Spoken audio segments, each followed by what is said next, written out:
All right, you nerds. We are getting ready. We're just grabbing some drinks real quick, sitting down, decompressing, and we will be live here in just a few moments. Thanks for hanging out. Thanks for being here early. We'll see you soon.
Okay, so we've got that. Let's turn the music down.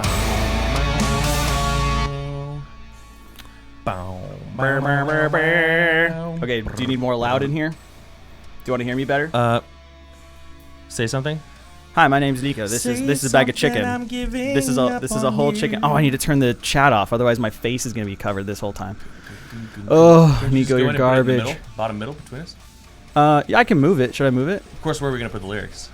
Well, I didn't think about lyrics, so we're gonna figure that out as we go. Here, we'll put chat right here, so you nerds can be on screen with us. Put chat in the bottom. Yeah. How's that? You think that'll work? I mean, we'll move it if it doesn't. Yeah, that's true. Okay, we got this. We got this. Audio is lagging from the video. Hell yeah. All right. That's how you know it's good. Yeah, that's how you know it's good. That's how you know it's good. Let's go with, I don't know. Maybe saturation. Should we turn the saturation off? I don't know. Will it look like poop? Oh, it's so bright now. Or video is lagging. Or the video's lagging? On our side, it looks totally matched up. Addicted Bam says it's working for them. Big Bear, maybe refresh the stream, my dude. Yeah, might be on your end. It could be. Okay, so can you hear me pretty well? Do you want more? Oh no, I can hear you just fine. I can hear you just fine. All right. I hear you clucking big chicken. All right, fine. Fine by me. Okay, so hello everybody. Hopefully the video is not a whole bag of duty. Yeah. I have with me today an individual whom you might recognize, but if you don't, I don't blame you. I don't know him either. He's a stranger to me. I'm a stranger. Anyway, yes, welcome. Thanks for being on the stream. Thank you. You haven't been here in a long time. Since last week. Yeah, Mark never. Wait, no, I mean on the stream. You haven't been here in a long time. Oh, that's true. That's very true. That's factual. Do you remember back in the day when we used to actually like try and practice to perform on Twitch? Oh yeah. With the whole band? Oh yeah. God. That was one of those things where you're like, oh yeah, in my head, and when I say you, I mean me too. You're like, in your head, it's like, oh yeah, dude, we'll just stand in front, plug and play, and then you go. And then the more you learn about it, you're like, there are so many moving parts to this. Yeah, you're like, this is not as easy as whoever the fuck I thought made it look easy made it look. Because it's really hard. When you think you're ready to stream, I promise you're not. You killed my joke. Oh, were you going to say it? I was going to say, according to a wise prophet I once met, if you think you're ready to stream, you're not. And then you would have said like, thank you. And I'd be like, nah, it wasn't you. That would have been perfect. That's all right. Yeah, it's okay. I'll let you do more setups like that in the future. Okay, maybe I won't. Anyways, hello. Today we are going to start this new series that I think would be super duper cool. We've been doing a lot of community hangouts on Twitch with our Discord, and we've been kind of doing like music reactions and reviews and sharing and stuff, and I thought it would be super cool if Mark and I could get on stream and talk about one of our old albums. Yeah. Also, what's up, Jesse? I miss your sweet voice calling in ICA. Yo, because he doesn't answer it like ICA, this is Jesse. He always answers it, what up, dog? Because he knows, man. He can fucking see you, bro. What up, dog? He see you in the corner. Yeah. The chat's here, just in case you don't want to keep cranking your neck to look up there. Oh, and sure. then I have the lyrics right here, so we can kind of start as we go. Yeah, do the thing. All right, Gandhi. I get it. What's the thing? I don't know. I guess we're going to do the thing. Oh, wait. Somebody asked us. I think it was Vitnik. Somebody asked us to do... Hold on. Yeah. So I know what you're going to talk about, and it kind of reminds me about when my mom was living in Russia buying paper clips from her sister's daughter. Now, the thing about it was 6 snails were running into shoelaces and bought socks on a Thursday. What I said is put the plates in your hand satchel and buy them in a cup. That didn't work, so werewolves went to Paris, and I ended up on the moon eating peppermint Snickers. See, peppermint Snickers don't have anything to do with how much water I consume because I'm on keto, so I'm just shitting out my ass all the time. But if you go to a nutritionist on Wednesday, your grandma will realize that your nostril hair has been the cure the entire time. That's why I never floss anymore, but it's important to scrub the back of your throat. That is because the Beatles only come out in June. So anyway, that's a thing we can do. Stop This Hurts. Fuck, what was that? Yeah, this is how our music is created. Welcome to our chaotic lives. It's kind of fun. We used to do that on stream a while ago, and somebody was like, hey, can you do that again for old time's sake or something? Yeah, so, some of you guys are veterans, so you remember all the shenanigans that we have. Yeah. I'm going to scooch this down one more time, guys. We're doing some administrative stuff, still learning here, just so we can see anybody that comes in. Hey, as we speak with the sub, thanks so much, guys, for the follows and the subs and stuff. Aristotle, what up, my dude? We'll see you in like a week? A little over a week, I think it is. I thought that was tomorrow. Oh, my God. I thought it was the 24th or something. No, wait. Is it tomorrow? My calendar has it. It's on my calendar, too. Yeah, it's on my calendar. I was going to say. Yeah, so for anybody here, Aristotle has a stream that's very cool and entertaining. And we're gonna be hanging out with him. Yeah, we're gonna be chilling. Stream. Where the actual fuck is this? We'll find it. Yeah, I don't know. I'm not gonna look for it. Wait, is that it? No, that's Raul. We'll find it later. Okay, we'll find it later. Anyways, hey Aristotle, thanks for hanging out. Thanks for being here. Okay, guys, so here's let's get on track here a little bit. The album you're listening to in the background, which is very quiet, hopefully for you. If it's too loud, please let me know. Yeah, his says tomorrow, but if we need to delay, it's cool. No. Tomorrow's good. Yeah, tomorrow's totally fine. We are going to talk about this album. This is Excipio. We wrote this in like 2012, right after our demo, and. Dude, some memories come to mind of us chilling in my dad's house on the second floor in the smallest room with my like crappy little setup. It was like, didn't you used to live in that room when you were a kid? Yeah, that was my childhood bedroom. Yeah, and it had like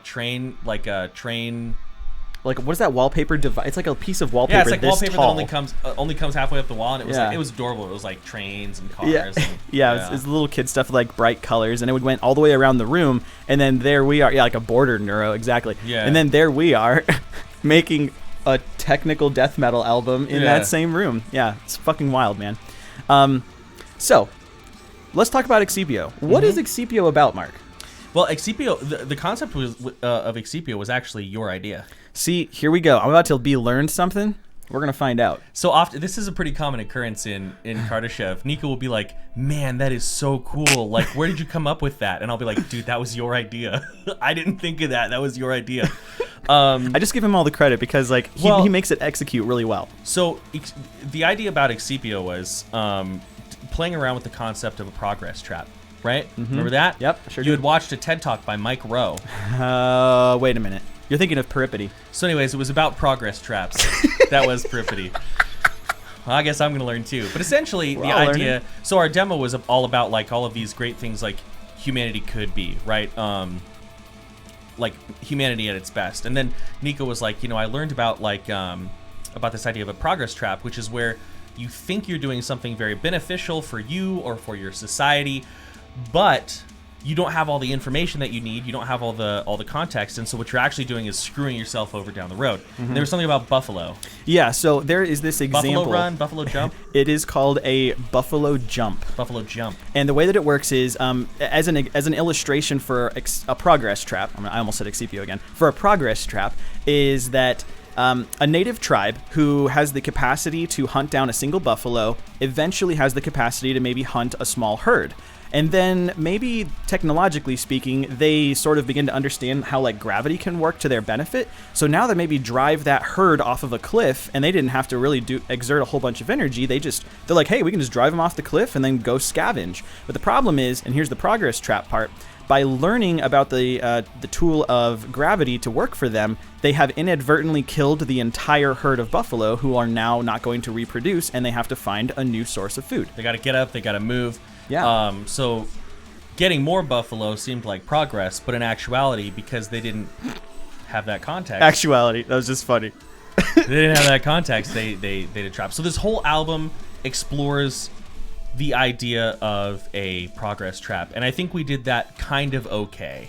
Yeah, we did an okay job. I mean, to me, I always romanticize our stuff because I didn't write it. Like, yes, I write the music, but I didn't write the narrative, which you write.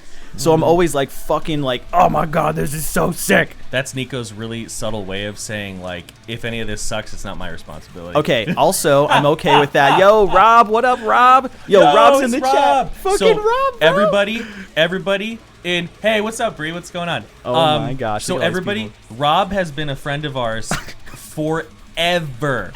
Rob has been he was a huge fan of your old band Composer Meet Corpse. Yep. And then he's been a huge fan of Kardashev. So Rob, what's up, man? Rob, you're the man, dog. I'm so glad you're here. I'm glad I texted you to let you know about all this stuff. Okay, so hold on. We got to do something really quick. And guys, I'm only going to do this once this stream because Mark's here and I don't have my guitar. I already don't like this. Wrath has redeemed. Nico has to mouth the music for 500 Carta coins. So that means we have to turn up the music, and you and I have to mouth the riffs. Just the riff? Yep, or the music. Dum dum dum dum dum.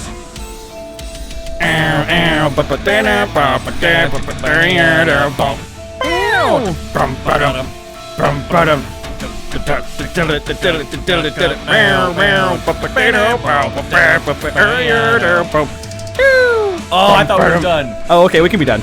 Wrath, that was fun. Thanks so much, man. That is a new redemption opportunity for you guys when I am back to playing music. So thanks for throwing that in there. Appreciate it. Let me turn the music down just a little bit more. There we go. Cool. Okay. So that's what a progress trap is. That was the overall idea that we wanted to use for the album Excipio. Mm-hmm. Why did you name it Excipio? So I'll tell you why I named it Excipio. Yeah. So Latin's cool. That was the first part. Oh my God. Latin's cool. So essentially I tried to think of one thing that when I write, one thing I always try to do is I try to, like, rather than say what I'm talking about, allude to what I'm talking about, right? So if I want to talk about this cup that you all can't see, wow, I might talk about the things around it and talk about it so it builds on context, right? And so what I did is, to the best of my ability, through Google, I found a word that really kind of, to me, exemplified a progress trap. So apparently in Latin, excipio can mean, one of its lesser used meanings is to welcome, but also to capture, right? So to bring in, but also to ensnare. And so, you know, to me, that was kind of like the opposite side of a progress trap, right? You're like, oh man, if I take all this Adderall, I can stay up for hours and work. And then you're just like, why does my body feel like it's falling apart? Yeah. So that's a good point. So excipio essentially, and it's probably translated wrong. If somebody is like fluent in Latin, they'll be like, actually, buddy, that means bird poop. I'll be like, yo, our album's bird poop. Tight, I'm getting that tattooed on me. It's so important in my life. Yeah. Okay, so that's kind of where we got the name from. It's still built on the idea of the progress trap. I want to kind of touch back to our demo progression. The third song, if you're listening to them chronologically, the third song is called Tier 2 Stellar Advancement, right? I think so. Yeah, Stellar. It's been a couple years, It has. I know. It's been a couple years. We don't deep dive this shit. I totally get it. So it is called, so it's Tier 2 Stellar Advancement, and basically that is the second tier of the Kardashev scale, and that was sort of the influence to Mark's narrative writing, if I remember correctly, on this album. You getting into it again? I just like this song. You just haven't heard it in a while, right? So this album is a small piece of a civilization on the Tier 2 spectrum of the Kardashev scale, and Mark just kind of wrote a fun story about that. Yeah. So essentially, and I guess we can let's just start going through it. Yeah, I was gonna say, we'll do as much as we can. If this gets really boring, I guess we can stop. I don't know. This is just me being like, who wants to hear me talk about lyrics for a long time? But maybe people do. I don't know. Okay, well let me reset the perspective really quick. You're gonna talk about lyrics, and then I'm gonna fill in really cool backstory. Okay, that's fair. So it's gonna be a little bit more, and plus we're gonna answer some questions. You guys, if you have questions, please do save them till the end. Yo, what up, Chris? Hey, Kyle. Welcome, guys. Thanks everybody for showing up and hanging out with us. Really appreciate it. Like I said, if you have any questions talk about lyrics, beard boy. Beard boy. All right, I'll do it. Mark does have a mighty beard. Like my beard is just fucking garbage compared to your beard. Look how thick and sultry. You know, I don't know how this makes you feel, but I was thinking about your beard the other day in my own time. All you need to do is get one of those beard straighteners. Grow it out, get a beard straightener, your beard would look great. Okay, first of all, I appreciate that very much, and I think I'll make that investment. I was just sitting at home being like, Nico's beard. And that's the only weird part. You thinking about my beard makes sense. In my own time was the part that I wasn't expecting you to say out loud. In my own time, I was in the bathtub when I realized that there might be a candle lit next door. Golly gee. Anyways, okay, we're gonna divert. So if you guys have any questions for me or Mark or both of us, please wait till the end of the stream. Hopefully it won't be a little bit. It'll be about an hour of us just kind of going through this, hopefully. So thanks for being here with us. Mark, the first song on Excipio is called Potentiality. That's true. Let's talk about the lyrics. I'm going to read the first stanza of lyrics, and you're going to tell us why we should care. Okay.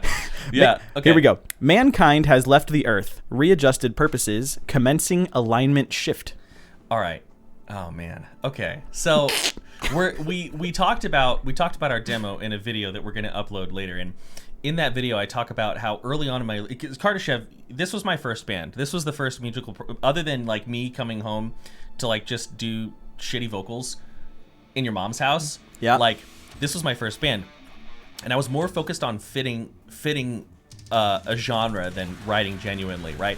So basically, this is introducing the concept of Tier 2, which for those who may not be familiar, in the Kardashev scale, tier 2 is a society. A tier 2 society is a society that utilizes the energy of their local star with perfect efficiency. There's a lot more to it than that, but that's all I really know, and that's all you need to know for this to make sense. Contextually. So, mankind has left the Earth, readjusted purposes, commencing alignment shift. So, the only real things worth talking about there are readjusted purposes and commencing alignment shift. That was just me trying to make their values are different sound sci-fi. That's all. Okay. They got different values now. No more Colosseums and tearing down empires. They're all buddies. And I just wanted to say that in a way that sounded like, right out of Star Trek or something like that. Sure. So that's really all. That's really all there is. Okay, yeah, I'm cool with that. So then you go on to say something that's really weird. DS Alpha 12389, the power above now cradled below. What's that about? So I remember. So Nico and I were working at UPS at this time, and I remember thinking like, yo, we should come up with like a system for how these stations, because in the story there are these stations that orbit our sun, and people live on the dark side of the station, and the light side of the station, which is facing inwards to the sun, is gathering energy, right? And so I was like, we should come up with some sort of system. And so we like sat there and we did probably some seriously inaccurate math about if the sun is this big and these stations were X amount of space apart and this many like units of this and that, how many stations would there be? And we decided to name the rings. We wanted the full alphabet, so we had 26 rings that went around the sun. And so this is Dyson Station Alpha, and this is the 12,389th station down from the north pole of the sun. So it would be the first ring. Countdown 12,389. That's where this story is taking place. Yes, which kind of is really cool because it illustrates the scale of these superstructures that, well, Kardashev and Nikolai Kardashev and other sort of theorists were kind of trying to illustrate to people of what the future could hold. This is the same for like O'Neill cylinders. Halo rings is a kind of form of like a Dyson ring. A single ring just doesn't have a sun at the center necessarily. And so these types of superstructures that float through space, this was what ours was going to be about. This was a piece of ours. So then you say the power above now cradled below. What the hell? So it's been a long time, there's a baby. And I don't remember exactly where it comes from, but there's this phrase, as above, so below, which has a lot of like religious and philosophical connotations. And one thing I really like to do, oh, what's up? We got Alex Carter. Alex Carter is the other side of Carterbox Academy. He's my business partner. So hey, what's up? What's up? What up, my dude? So one thing I really like to do with lyrics is just like subvert concepts. So I was like, what if like this religious concept was now more of like a scientific concept, right? And again, I mean, we're talking like 10 years ago, and I haven't really read that phrase since. So I would need to catch myself up on it. But I was like, what if this now is referencing something more scientific? So instead of saying as above, so below, I said the power above, right, the sun, now cradled below. So the energy of the sun is being basically gathered up by these stations and sent back to Earth in a very, very efficient way. So that's all that is. Love that. Hey, Caspro, what's up, guys? Go check out Caspro's channel if you guys have some time. Caspro did a he's done a lot of amazing stuff, but he did a like synthwave remix of a bunch of our music. I almost think his take on displacement might be a little bit better than ours. Yeah, the Killiagon. The Killiagon, that's what I mean. The Killiagon's way better than our version. But all your music is great, Casper. Y'all should check it out. Yeah, you guys, he just dropped an album last week. It's Dream Tower. Go check it out. Check out his page. Go check out his Bandcamp. Listen to him on Spotify. Follow him and shit. He's super cool, dude. Okay, so that's why you say the power above now cradled below. The sun, which is at the core, or the below, relatively speaking, to the Dyson station, is it used to be in the sky because we were terrestrial. So it's like the power above is now in the center of the Dyson Sphere. That's really cool. So then you move on to the next stanza, which is disengaged hybrid systems, power runs pure and clean, radiant light and heat, architecture of energy. So at this point, I was reading a lot about like environmentally clean and healthy engineering and pretending I understood what I was reading. Don't we all? So essentially this was me attempting to describe the architecture of these stations in like sort of a narrative way. You know how in sci-fi movies they'll have in the background, like the movie starts, they're walking through a station and you hear like releasing docking clamps, moving into docking position, Sure. Hey, you're coming a little on the station here. It's kind of like that. So this is meant to read as that sort of voicing, like disengaged hybrid systems. Power runs pure and clean. Radiant light and heat. Okay. So it's basically me just I had describing. no idea. There's something like hybrid system. I believe that's like you know, a mixture of like fossil. That's what it was. So a hybrid system utilizes like electricity and like fossil fuels. Disengaged, we don't use those anymore. No more use of fossil fuels. This is all pure clean energy that we're using. Yeah, and That's what it was. I think just to kind of compound that with a little bit more accuracy, it is renewable and non-renewable. They're like in the blending mode of that. That's a better way to put it. That's a better way to put it. So so those are done now. You've disengaged them. Yeah. Power is now running pure and clean, radiant light of heat, and architecture of energy. Okay, then you say a new solar world of flawless design. Is that a reference to the Dyson Sphere? It's more just in reference to like their society. So like. Oh, okay. And that's really all it is. And like, the world they live in is a solar-based world. Okay. Like, that's really it. That's all I can say about that. No, that's cool. I think this is my favorite stanza from this song. You say, a crystalline filigree, continuous and unbroken, synthetic rings of infinite life. Sorry, I was reading. It's pretty ahead. complex, huh? Yeah. Sorry, I was reading ahead. I shouldn't do that. Don't read ahead. Yeah. You don't know this shit though. So at this time, we were playing a lot of Magic the Gathering, and one of my favorite cards from Shards of Alara, I think it might have been from a different set, was Filigree Angel. Yeah. And that is, I might be getting the name wrong, but I remember just getting enchanted with the word filigree because it's like metal, but very delicate, and I thought that was so cool. Like this beautiful like filigree work, like pressed into wood or built into metal or sometimes put against cloth. And I was just thinking like, like the concept of filigree is really cool. And I thought how cool it would be if like the solar side of these stations was like beautiful and kind of artistic. Like the panels, like what's that movie with is it just Sun? It's a sci-fi movie and they have like these huge solar sails. Wait, is this one I have to restart the sun? Yeah. Oh, that's fuck. Hold on, we're not gonna move on until we know this. I'm pretty sure it's called Artifact plus life gain trauma for my playgroup. Yo. No, dude. Dude. Isochron Scepter. Sunshine. All day. Sunshine. Thank you all you guys so are much. so smart. Thank you for helping us. God, we're dumb. Azorius, come on. All right. I can't get off on a Magic. Yeah, the we Gathering can't tangent, do a gambit here. Yeah, essentially. So in that movie Sunshine, I remember you had showed me a screen trailer or something? trailer or a clip from it. You were like, "Oh, this scene's so cool," and hopefully this movie didn't come after because this is how my brain's putting these pieces together. Sure. But I remember just thinking that solar sail was really pretty. Just it's just like beautiful and gold, and I was like, I kind of want to describe something like that. And I mean, the concept of solar sails have been around for a while. Yeah. But yeah, it's just me trying to describe like something that's built for function also being beautiful. Right. So it's not brutalism, pragmatism in design. There's actual artistic influence in it. Exactly. Okay, exactly. I got you. Okay, then you move on to say, 1 of 1,600,000 emitters are powering a vast network of amethyst fluorescence, a vast network of renewability. Now, I think I remember this one. 1 of 1,600,000 emitters. I think we mathematically did 26 times however many those stations were, and it came out to like 1.6 million. I don't know if these lyrics are right. What?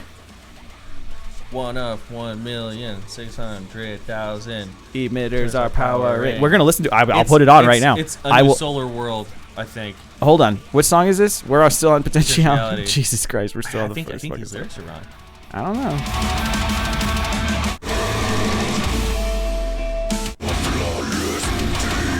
Flawless design. It's coming up here.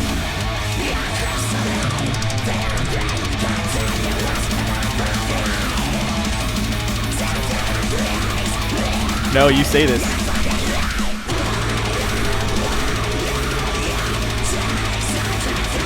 Off time.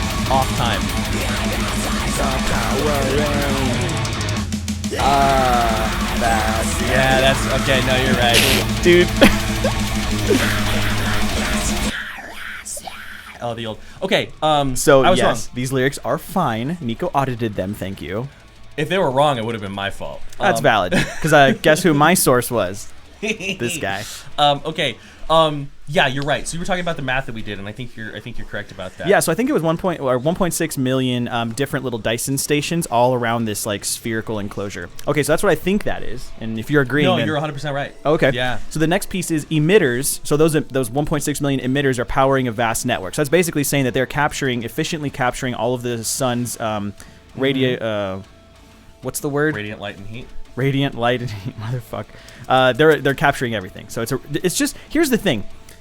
At this stage in your writing career, in your lyrical career, were you looking at ways to take something literal and write a figurative lens on it? No. That did happen because that's how I naturally write. And at this point, I'd been writing poetry for a really long time.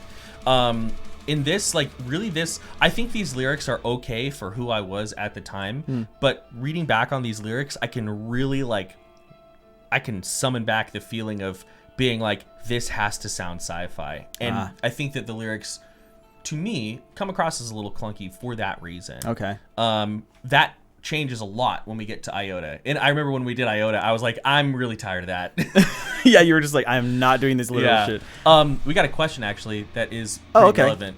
Okay. Are we holding questions, or are we doing them all now? You know what? Let's see. I don't know. I just don't want to get bombarded and like derail us from where, like, if we don't know where we are lyrically. We're in control. We got this. Whoa. All right, guy who's like all of a sudden being stoic as all hell. Okay, so Chris says, or drawcab, which is backward.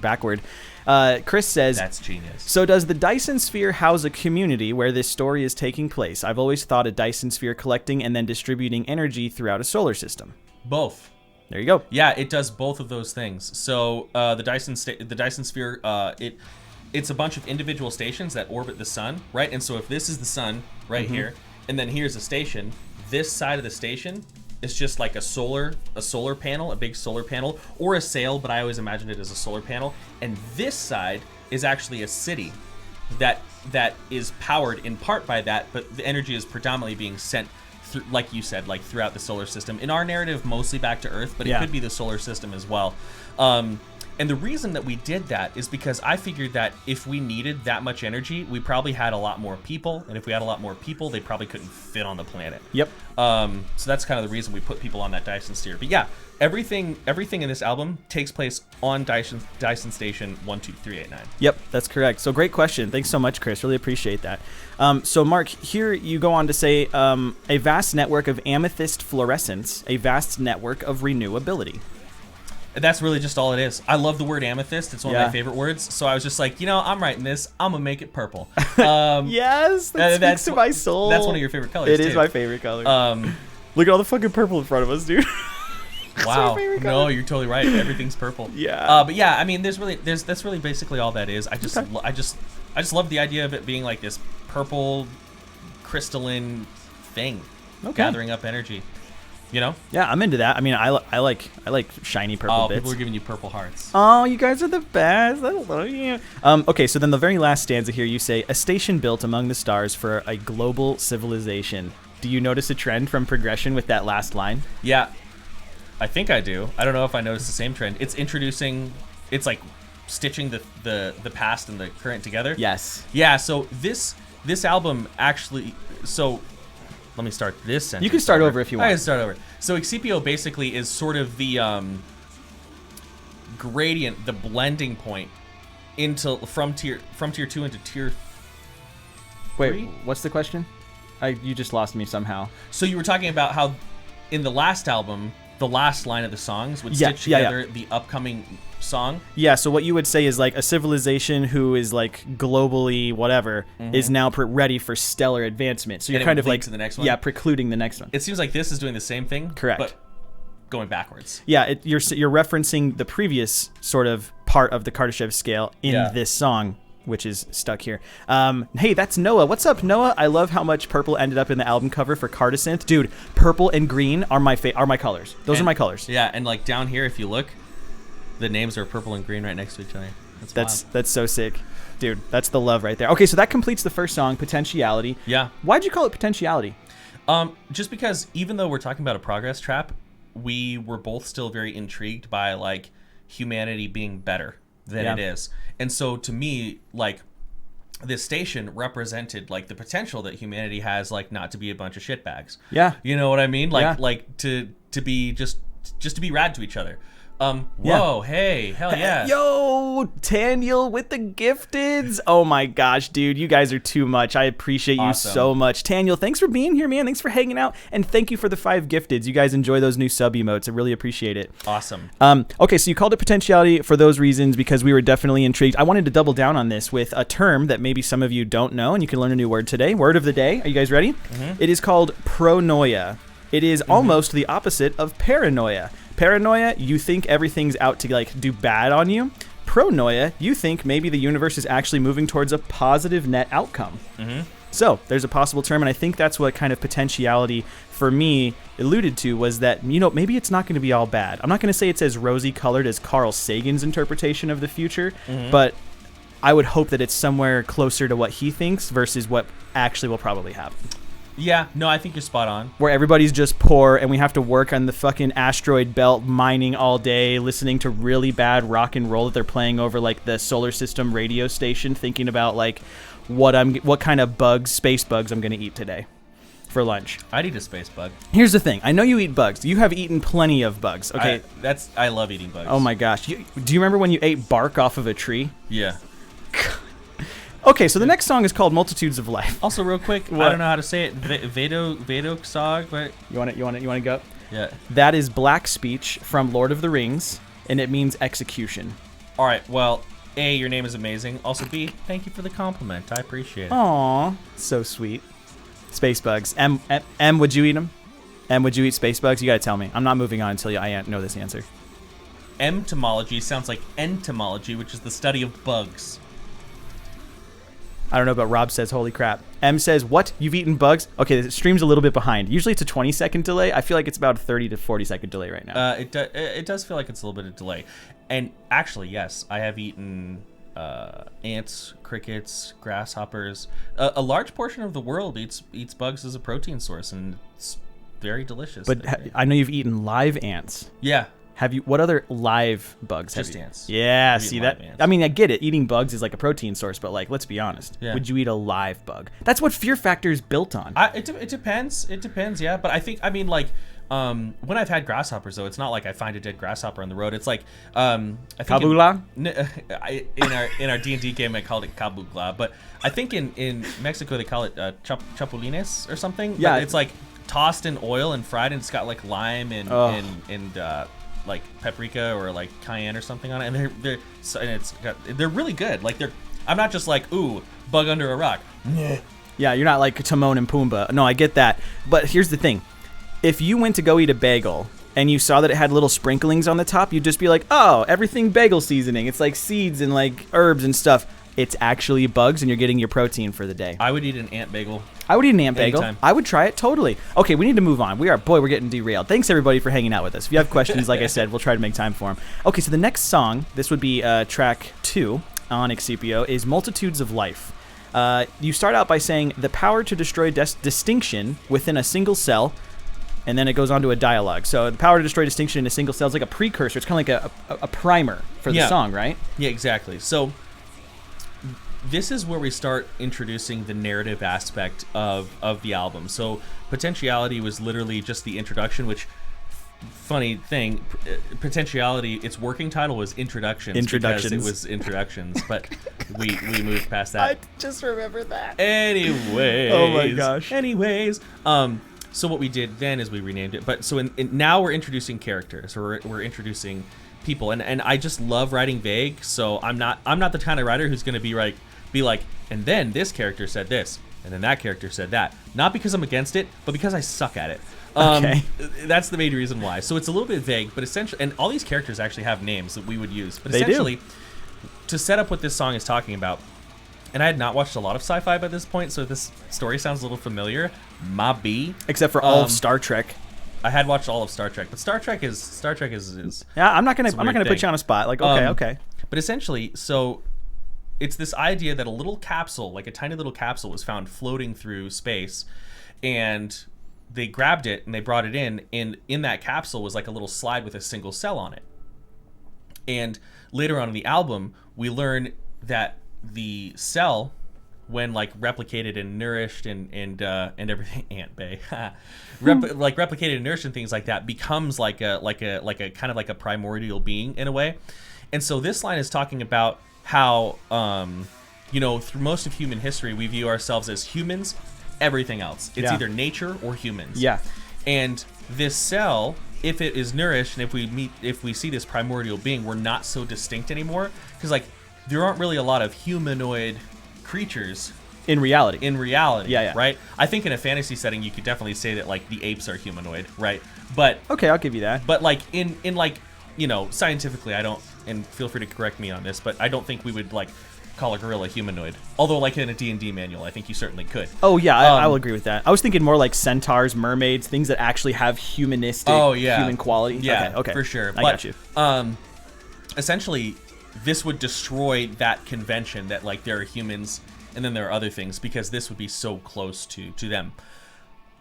And that's that. Okay, that's tight. That's what that means. That's tight. Hey, Utility Biscuit, congratulations on earning that 1K on the bits, man. Super appreciate you being here and donating. Really appreciate your guys' involvement.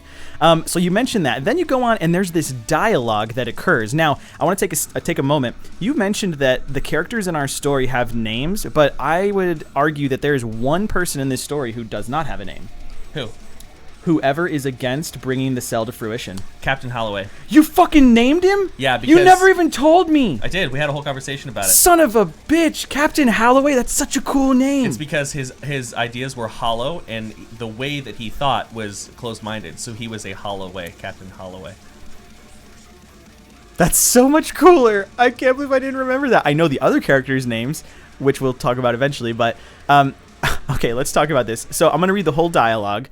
It starts with authorization denied. That's obviously Captain Holloway being like, yeah, you're not doing anything. And I started there because I wanted the defeat to be where it starts. It's like, hey, I've got an idea. And it's like, no. And it's just like, okay. Isn't that the worst? Yeah. Dude, I fucking hate talking to people who always start with the negative. It's just like, okay, guess not, And that's kind of back when I was writing this. When did we write this album? 2012 and 13? Maybe, yeah.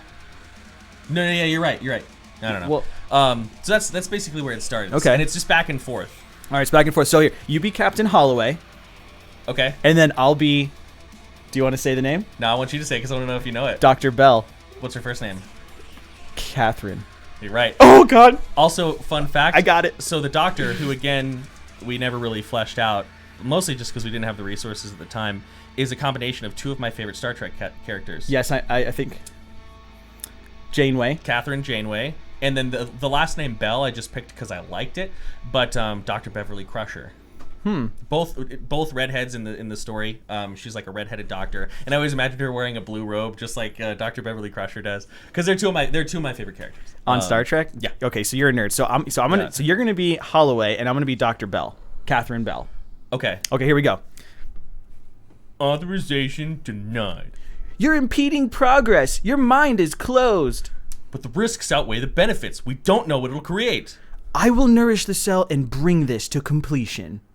Okay, then go for it. That was the best voice acting you guys will ever You've hear ever heard. and ever heard. Matt Mercer, who's he? Yeah, I don't know. Matthew Colville, doesn't matter. Nah. Anyways, we're not on Critical Role. That's the important part. I love Colville's. However, I am going to take a moment to give you guys an ad. This is an ad that I'm coming up with right now on the spot. Get ready. You're going to hear it very soon because I'm going to say it out loud in English for those of you who are listening. This Friday, Mark and I will be playing Dungeons and Dragons on the Metal Blade Official Twitch channel. So those of you who aren't following them, go over to Metal Blade Official and follow them so you get notified that we are live at 12 p.m. Pacific on Friday. Tomorrow. It's going to be fun. It's going to be a ton of fun. We're on our second episode, and we've made a lot of improvements in the back end, so hopefully it's a little bit smoother.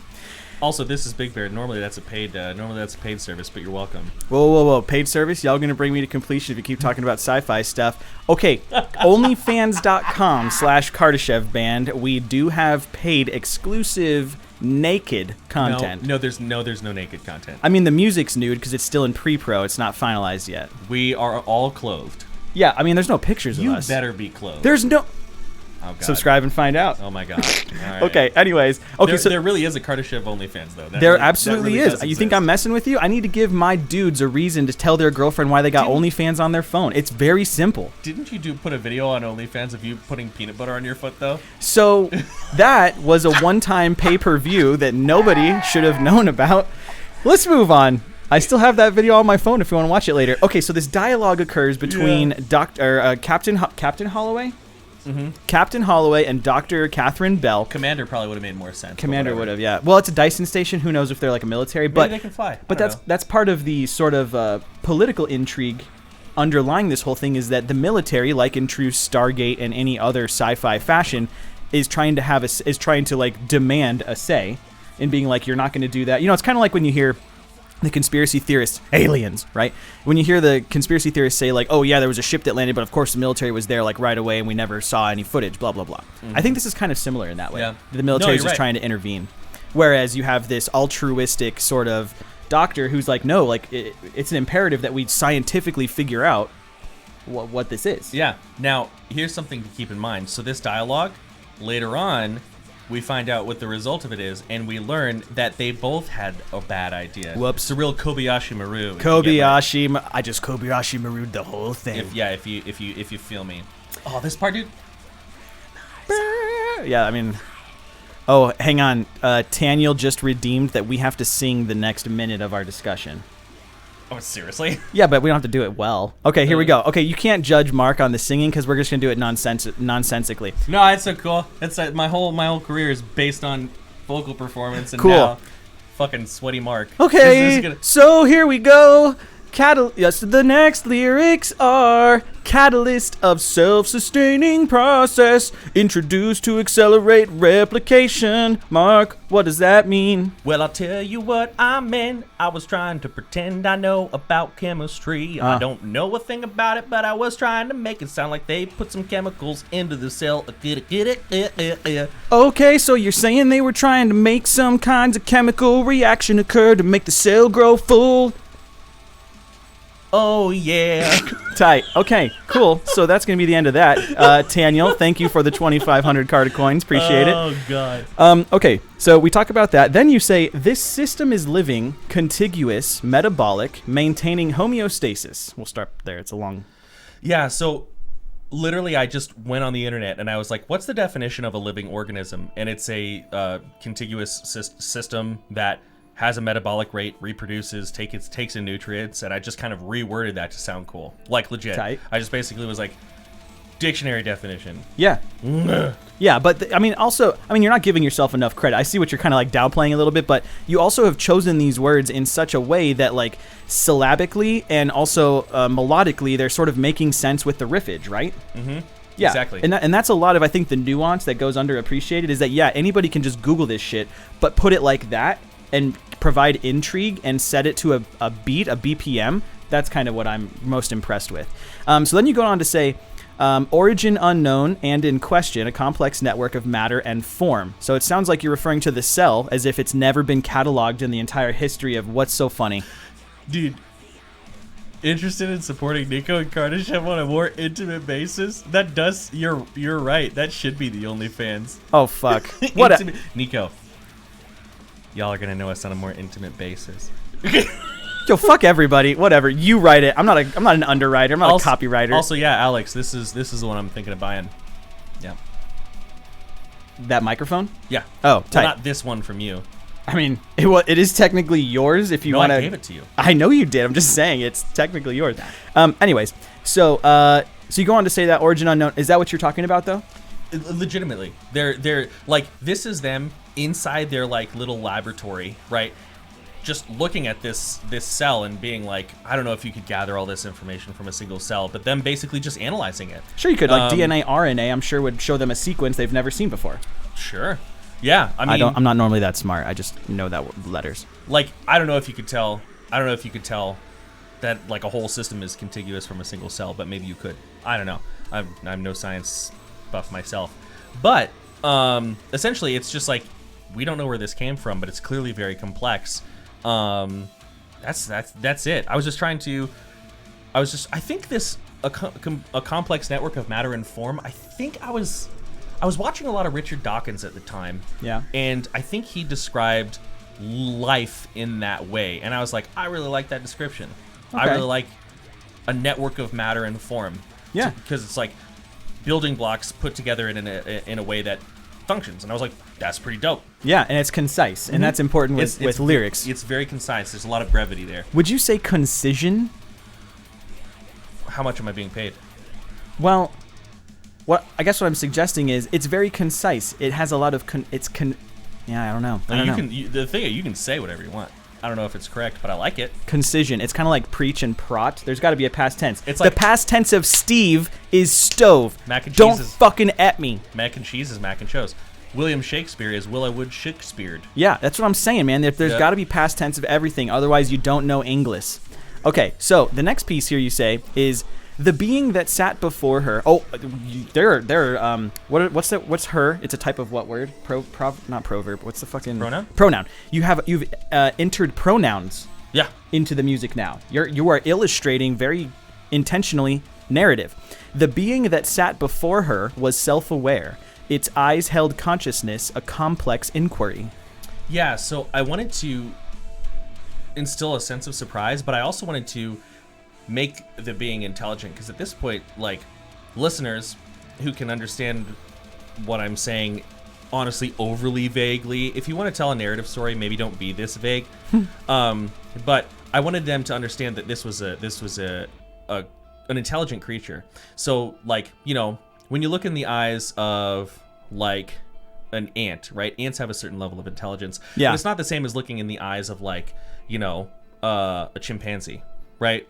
That has, like, you can tell it's, like, scoping you out. It's seeing what's going, or even like a dog, right? Like, I see, like, a crazy amount of emotions just in my own dog's, like, face. And Sure. I can tell when he's like, oh, does he have something for me? Yeah. He just reached into his pocket. He's going to pull out a treat.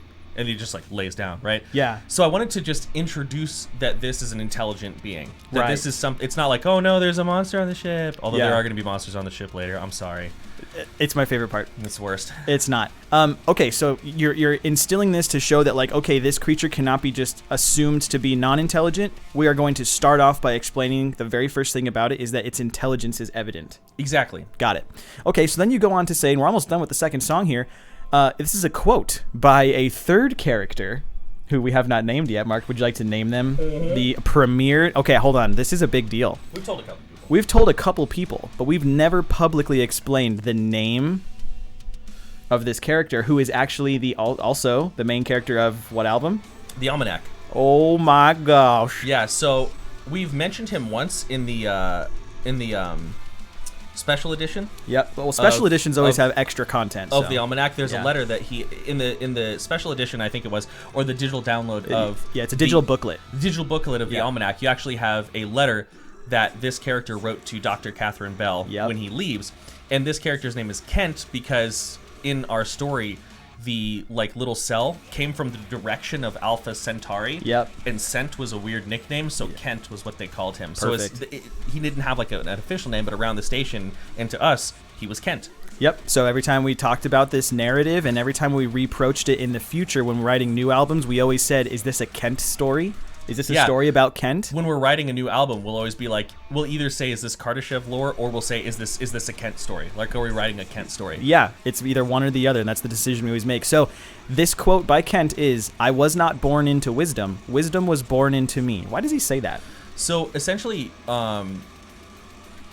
he, because I thought it was cool. Yeah. Contiguous, metabolic. Just those. Oh, lyrics hey, popped up. we're on that part of the song. That's yeah. tight. Essentially, I just wanted. Is it Josh? Is it Tommy? Is it Kyle? I just essentially wanted to. I keep getting distracted by all the funny stuff y'all are saying. CEO of Gulag. Dog. Own it. Nope. Own it. Nope, that ain't me, bro. Realistically, that would be me. But, you know, I don't care because, like, Or maybe Tyler or Marco. everyone hacks.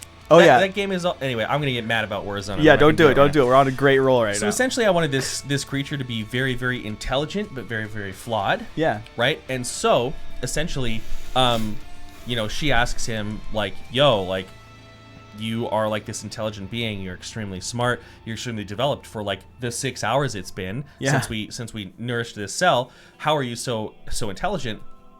And she's like, you must be, just like naturally be this way. This must be part of your development. And so he says, I was not born into wisdom. Like, this isn't like my natural state necessarily. It's just, I'm having trouble describing it right now, but essentially he viewed himself not as being a wise being, but that the nature of being was an inherently wise experience. Jesus fucking. Can we get some snaps in the chat? That's God dang. So he was trying to say that if you are awake, if you're alive, conscious maybe? Yeah, you have a level of wisdom. So asking me if I'm a wise creature is kind of like saying like, you know, are rocks hard, or you know, do trees grow? It's like that's just part of their inherent nature. And that's what I was trying to describe there. Okay, yeah, no, I love that. And then the very last stanza here, this is first contact, this is rebirth, which I think is a super strong ending to that song. Thanks. Guess what my favorite Star Trek movie is? Rebirth. First Contact. Motherfuck. Anyway. There's Star Trek hidden all, but essentially that's all it is. This is First Contact, this is Rebirth. And that was my favorite band at the time was Aegean. And I just wanted to channel my inner Jim Martin, because the end of the song is dum, dum, dum, and I just wanted to go just like those power lows over like a chuggy section. Chugs with like the distant guitar. We actually picked, a lot of you probably already know this, but we actually picked our audio engineer. Yes. Because of the sound of Aegean. Yep. That was like Aegean, huge influence on our early days. Yeah, maybe even the main influence. Yeah, I will give you that. The way that we went about deciding who was going to be our audio engineer to help mix and master each of our albums is we just picked up the albums around our houses that we had purchased because we loved them so much. And it turns out on the back of the Aegean record, it says mixed at Sound Layer by Maya Lejeunesse. There it was. I have a question. Okay. And you can say no. All right. I do practice agency. Thank you. There we go. Thanks. So that section of the Kilyagon is amazing. The one that we just heard playing in the background. Oh. I almost want to play Caspro's version and kind of like show people the difference. Each section is only like 15 seconds long, but because he did such a good job, but I don't know how that like. Yeah, no, we can. Is that going to like get your stream blocked because it's technically? Oh my gosh, no! The DMCA crap can go die. I don't care. Okay, so here's our section. I make reaction videos. Tell me about it. That's a good point. So go back to. Yeah. Talk about like this part. Yeah. So this section right here, y'all. Okay, so this is what we did.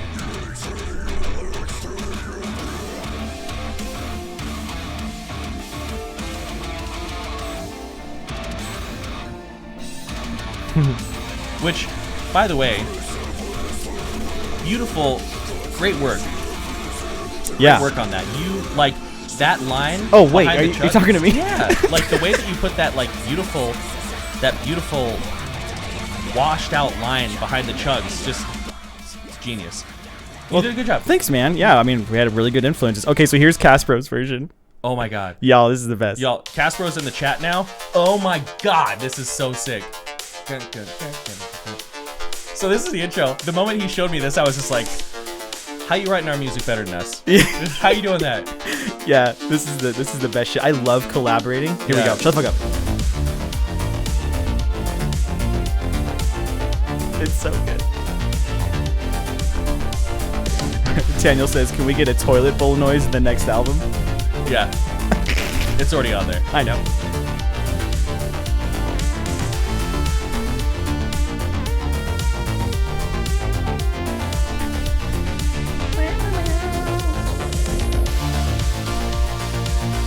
I feel like I'm watching Ghostbusters, dude. It's the best. Oh, it's better than that. I know, but like this is what it makes me think of. So this section, oh my god. This is like literally beautiful. I think it's after that. I think there's one more verse. Yeah. Yeah, it's right after this. It's like this upcoming section, literally like heartbreakingly beautiful. Yep. You guys go check out Caspro. Give him a follow. Give him some love. Here we go. All right. Oh, one more. One more. Minute.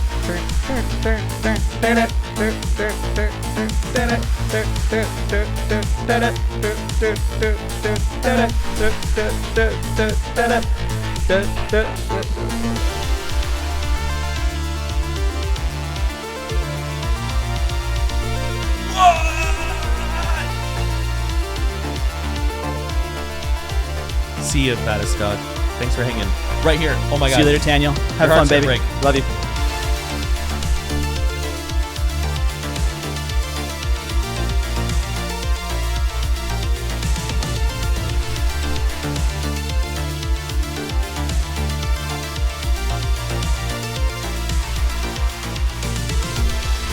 Anyway, so like, amazing. Love that dude. Love that song. Love that interpretation. have you listened to Dream Tower yet?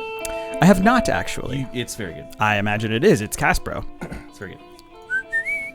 Okay, so let's get back on track here. That was a lot of fun. Yes. Holy crap. I forgot how good Kardashev is. Anyways, all of Mike's music, all of Casper's music is awesome. So this one's called The Killiagon. And not this song, but what we're going to talk about next. And this is the third track on Excipio, where you start off by saying, creation without a true visualization, 1,000 new worlds. What are you talking about? So I'm going to turn this down a little bit. Yeah. So essentially, we wanted to, when we were writing the album, I wanted to talk about this really intelligent primordial being, Kent, creating some piece of technology, the progress trap, that they didn't know how to use, right? And I didn't know what it should be or what it should look like, but I thought it'd be cool if it was like an improvement on their energy, right? Because after all, the sun will eventually supernova. All these stations are going to have to move, and you know that's way down the line. Right. And so I was like, what would be a cool machine? And I couldn't think of anything. And one thing I've always wanted to be smarter in, but I don't have a lot of knowledge in, is just the concept of philosophy in general. I like reading about it, but like I wouldn't call myself like super fluent in it. Sure. Fun to talk about, definitely like noob level. But there was a philosopher, a French philosopher, I think it was Descartes, who talked about the idea of a killiagon, which is a 1,000-sided sphere, and how you don't have to be able to visualize something for it to exist or for you to create it. Yeah. Like for example, if I tell you, think about in your mind right now. I can't remember. This is somebody else's example, and I can't remember whose it is. Think about a chicken with 1 million little black dots on it. You can think about it, but you're not actually seeing those million black dots. Your brain's physically incapable of doing that. But if you had enough time, you could make a pointillism drawing of a chicken with 1 million black dots on it. It's possible, right? So your lack of ability to visualize does not put a damper on your ability to create, essentially, right? Beautiful. You can create things that you can't fully conceptualize. Yeah. So that's what this is all. Creation without a true visualization, 1,000 new worlds. My idea was that this would open, I can barely visualize. No, it's really hard. Like, if you think of that, that's actually a really good point, Rob. Like, if you, like right now, if I sit here and I really try to envision a chicken, I see like a cloudy image of it. I can kind of see some movement, but it's hard for even me to focus on like the front or the back or like the feet at the same time. It's like everything else is sort of out of focus, right? This is a good point. But in my mind, it'd be cool. It was cool if like this killiagon opened up the ability for them to travel to 1,000 new worlds, and also a killiagon has 1,000 sides, so it just was synergistic, really. Yeah, it's a really good point. For those of us who are nerds in the chat, it's as if your GPU has really low render settings because it can't view all the details of the chicken. No, that's actually pretty good. Yeah, it's your internal GPU just doesn't have the ability to provide detail when you're constructing a complex object, but you understand the conceptual idea of it. Okay, so then you say 2 words, internal, external. This is a theme in our music. You do this a lot. You say internal and external, like almost back to back in the same. Do I do that a lot? Yeah, you do it in Iota and Iota 2. I do? Yeah. Oh. We'll get to that eventually. You guys, if you like this series, we'll try to keep doing it every so often and try to do a new album. And then the VOD will be available on our YouTube channel, so look for it there. I literally didn't know that I do that. Yeah, you do. Oh, well, hey, you learn something new every day. Yeah, you do. So you say internal, external. What the hell? I honestly, I'll be real with you, I don't remember. Okay, that's perfectly fine. Let's move on. I think it... I don't remember. Okay, that's all right. I don't remember either. This was a long time ago. We were writing this album 9 years ago, guys. Okay, so then you say, wisdom was forward, confused representation centralized. This right here is a prime example of writing in a voice that's not yours. This was, again, me sitting there really trying to sound sci-fi. And like, if you remember, like, this is when like the Contortionist was still kind of in their metal days. This was around this was right before Intrinsic or right during Intrinsic? I think it was right during Intrinsic. And there was this theme in metal at the time that I was really trying to get into with my writing, which was like the combination of science and like philosophy and speculation, like those three things coming together. We just made an Illuminati eye. Right. And I think that I was trying so hard to do that whatever this stanza meant has been lost to time. Okay, that's valid. We'll chalk up internal, external to that as well. Yeah. Okay, so the fourth stanza here, you say, spatial concepts had since dissolved, walkway to the infinite, mankind made humble at sight of endlessness. Yeah, so this, thankfully, I remember what I was talking about. So essentially what I decided this Kiliagon would do they didn't know it at the time, but it could act as basically like kind of like a Stargate or like almost like a weird like warp drive, but essentially like, you know, if you're traveling, you have to think about how far you go and how much time it's going to take. This device, much to their dismay, would just place you in a different place. So when thinking about travel, you didn't have to think about how far that distance was anymore. It's completely gone.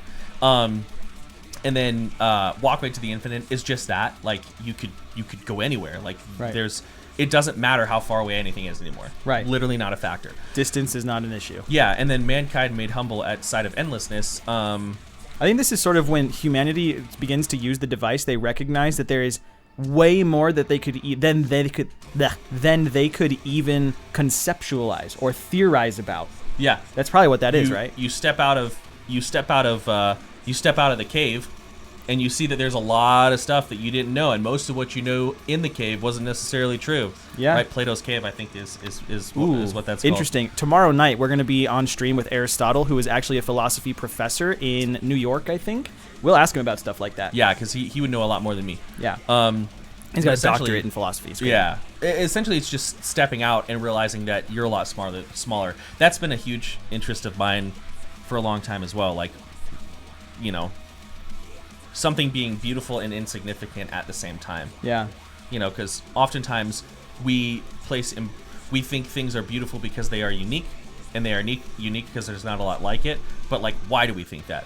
Why is it that if something is one of 400 billion, it's not beautiful anymore? Like, I was just exploring kind of this concept of like beauty not necessarily being tied to that. I talk a lot more about that in Peripety. Yeah. But I think that's kind of where this started. Anyway, let's keep going. Yeah, I think that kind of goes back to the idea of mutual exclusivity. Like, beauty and quantity are not mutually exclusive. Yeah. Though societally and culturally, we might have prescribed that value. Yeah, our society, like human society, uses quantity in such weird ways. Yeah. Like you come to me and you're like, man, I've been feeling really depressed. I don't know anybody else in my life who's depressed. I'm like, what's wrong, dude? Is everything okay? You come to me and you say, I feel really depressed. I've been scrolling through my Instagram feed and everybody else is saying they're depressed. I'm like, fucking you and everybody else, dude. Yeah, okay. Get over it. Right. And it's just like, why does your individual experience hinge on the fact that a lot of people are experiencing this? We use quantity in really weird ways. Oh, wow. That's a very compelling illustration. Or like, yeah, I think I'm just going to slack off today and not send these emails out to the customers who need them. Here we go. Nobody in the company has ever done that. Dude, are you serious? Same situation. Everybody does that, dude. Go for it. It's like, so like ethics and beauty are now like dependent on quantity, and it's weird. It's a weird thing. That's Anyways. A really awesome undertone to that whole thing. I did not think we would bridge into that, but that's really cool. So next on here, you go on to say, 1 of 1,600,000 will multiply exponentially. I know the answer to this one, but I want to hear you. No, do it, because again, I was just so trying hard to write in this voicing. 1 of 1,600,000. This is a... Oh, yeah. No, go ahead. This is an allusion to a previous song, which was the one right before this, Multitudes of Life. Yeah. No. Potentiality, because in Potentiality, you set the precursor that there are 1,600,000 Dyson stations around the sun. So this is implying that with the technology that Kent has provided the humans, they have duplicated it to every single station. Yeah. And now the exponential value of 1.6 million times however many doorways each kilogon device can create. And then it's so like this one star becomes that, becomes that, becomes that. So like it's this exponential growth, and that's what leads into like this tier 3 thing. Yeah, especially if you compound into possible multiple realities, like multiple universes, multiverse theory, right? If you get into there, and maybe each of those stations accesses a different universe, which has 400 billion. You know what I mean? Like mathematically, it's just fun to imply. Yeah. Rob, that doesn't mean we calculated it properly. Yeah. Our math's not good, dog. Like, don't build a house on it. You know what I'm saying? Also, Aristotle's down to talk about anything. Damn straight, baby. I knew you were still here. Mark's a big Trekkie, dude. You guys are going to get on with that. We're going to talk about philosophy. Also, you had mentioned whether or not breasts on someone's face was philosophically important at some point.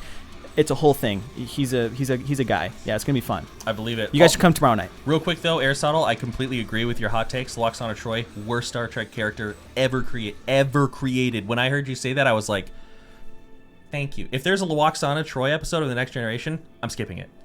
I don't watch it. That's valid. I mean, we all got to have our druthers, right? But here's the other thing. Guys, everybody who's watching right now, make sure to go follow Aristotle. Click on his name, click the little follow button. That way tomorrow, when we are on with him and he can interview us and talk to us and stuff, you guys will see that interaction. But also, he's kind of a compelling dude. Like, I've been in his streams a couple of times, like actually more than a couple of times, and listening to him and what he talks about with his community is fascinating in a way that I've never experienced because I'm not philosophically literate, really. Neither am I. I think it's really interesting, but... Yeah. I'm one of those people who's like in the back with popcorn, like the Michael Jackson popcorn thing, where I'm just kind of like, oh, this is going to be good. This is going to be good. You know, that's kind of where I'm at. Okay, so let's move on here. You then go on to say, oscillating light, a speed no longer challenged, reality folds. I think you're describing what the kilogon does when it turns on. Yeah, so essentially the kilogon, when it's activated, I thought it would be cool if it like oscillated and kind of like this infinity symbol, super fast. And then reality folding, there's an old movie where they talk about like a wormhole, and it's like from this point to this point is this far. Fold the piece of paper in half. Stab it, and now it's only this far. And so it's just kind of explaining how the kilogon creates like this fold in time and space, so that rather than the other side of the universe being however many light years away, right? You take a quick step. Contact, Rob. I think it was Contact. Oh, is it Contact? I think it was Contact, which is... That was a really good movie. If anybody in the stream has not watched Contact, watch Contact. Did you know? I think that's based on a Carl Sagan novel. It could be. I think it is. I used to have it. I could believe that. Jodie Foster's also really cool. Yeah. And the way that they do it, where she has to drop in that fucking thing from the giant. Anyway, yeah, we're getting off. Yeah, it's great. Contact and Nell are my favorite Jodie Foster movies. Never seen Nell. Nell's really good. Speech therapy stuff. Oh, is really it? Cool. That's probably why you like, what's that other sci-fi one? Arrival. Arrival's my favorite sci-fi movie ever created. We're gonna get, okay, we can't do favorites right now. We'll keep going forever. Sorry. Okay, so just as a reminder, you say oscillating light, a speed no longer challenged, reality folds. Now, I want to kind of point something out from a musicality standpoint. This is one of the first moments in this album where Mark sings. This is one of the first moments where Mark actually sings a thing. I guess that's true. Well, no, I did it sort of. Reality folds. Right? Yeah, that's true. I guess. In progression, I didn't sing as much as I chanted. It was a vocoder as well. Exploration of global... Yeah, it's more of a chant than like a full... Yeah, but like this had a melody. Yeah, there was no melodic movement. Melody? Yeah. Melody now, guys. If you want to lose 9 pounds, join my Instagram, Melody. Get your first one, $500, 95 boxes right now to your doorstep. And for every person you sign up, I make $1, you make $2, and guess what? They make nothing, because this is a pyramid scheme. It's not a pyramid scheme, but if you draw a line around it, it's a pyramid. It looks like a pyramid. I love The Office. The Office episode is so great. It's not a pyramid scheme. I gotta go make a phone call. Anyways, okay, so then you go on to say... Removed causality. Here we go with the intrinsic terminologies. Removed causality, no understanding. Yet they sought outlying worlds and never intervening space. Faith placed in the unknown, no understanding. So this is where it talks about. So this character Kent had created this kilogon, and rather than taking time to like fully understand it, they just start using it. Because to them, it's an infinite power source. So you're saying is they're all men, and they get that thing from IKEA, they just throw the fucking manual. They're like, I know how screws and woods work. It's kind of it, right? Yeah. That's the arrogance of humans, bro. I will proudly say though that I'm an instruction booklet man. Yeah. Like I build furniture awfully. It's terrible. So when I do, I'm like, step 1. How do you plug in a drill? Yeah. You just freak out. Yeah, I'm about that. Screws and woods. Anyways, so you basically say, we don't read instruction manuals. We just fucking did this shit because our faith was placed in the unknown. They thought they knew everything. Right. They were like, well, we know how space and time works and all of these factors, so let's turn it on. But the thing is, at this point, the line above it, which I think we skipped, which is not that in depth, but they saw it as an infinite power source. Yeah. But what they didn't know that is if you use it incorrectly, it'll have, using a different term, emergent properties that you may not want. Really quick, for those sorry guys, for those of you who want to follow along with us and not get lost in our sort of discussion here, this is the link that we're currently referencing. If you scroll down under lyrics and you expand out, we are currently on the song The Killiagon. It'll expand to show you all the lyrics. We're on the second to last stanza for those of you who want to just follow along. Mm-hmm. Okay, so yeah, I'm sorry, I did miss the cyclic oscillator infinite power source, which again is doubling down on sort of the way the Killiagon functions. Correct. Observationally. Correct. Okay, so then the last stanza of this whole song is distance fades away, a newly flawed conception, precipice, a door. So, this line was the bane of my existence for a long time. It was so hard for me to keep on time. Distance fades away, a newly flawed conception. And I would always, so at the end of the song, a door hits right along with like the last note. The last two notes, a door. A door. So I would literally, like when we played it live, I would literally like put my hand on my leg and tap precipice, 2, 3, 4, 5, 6, a door. Yeah. And I would still mess it up most times.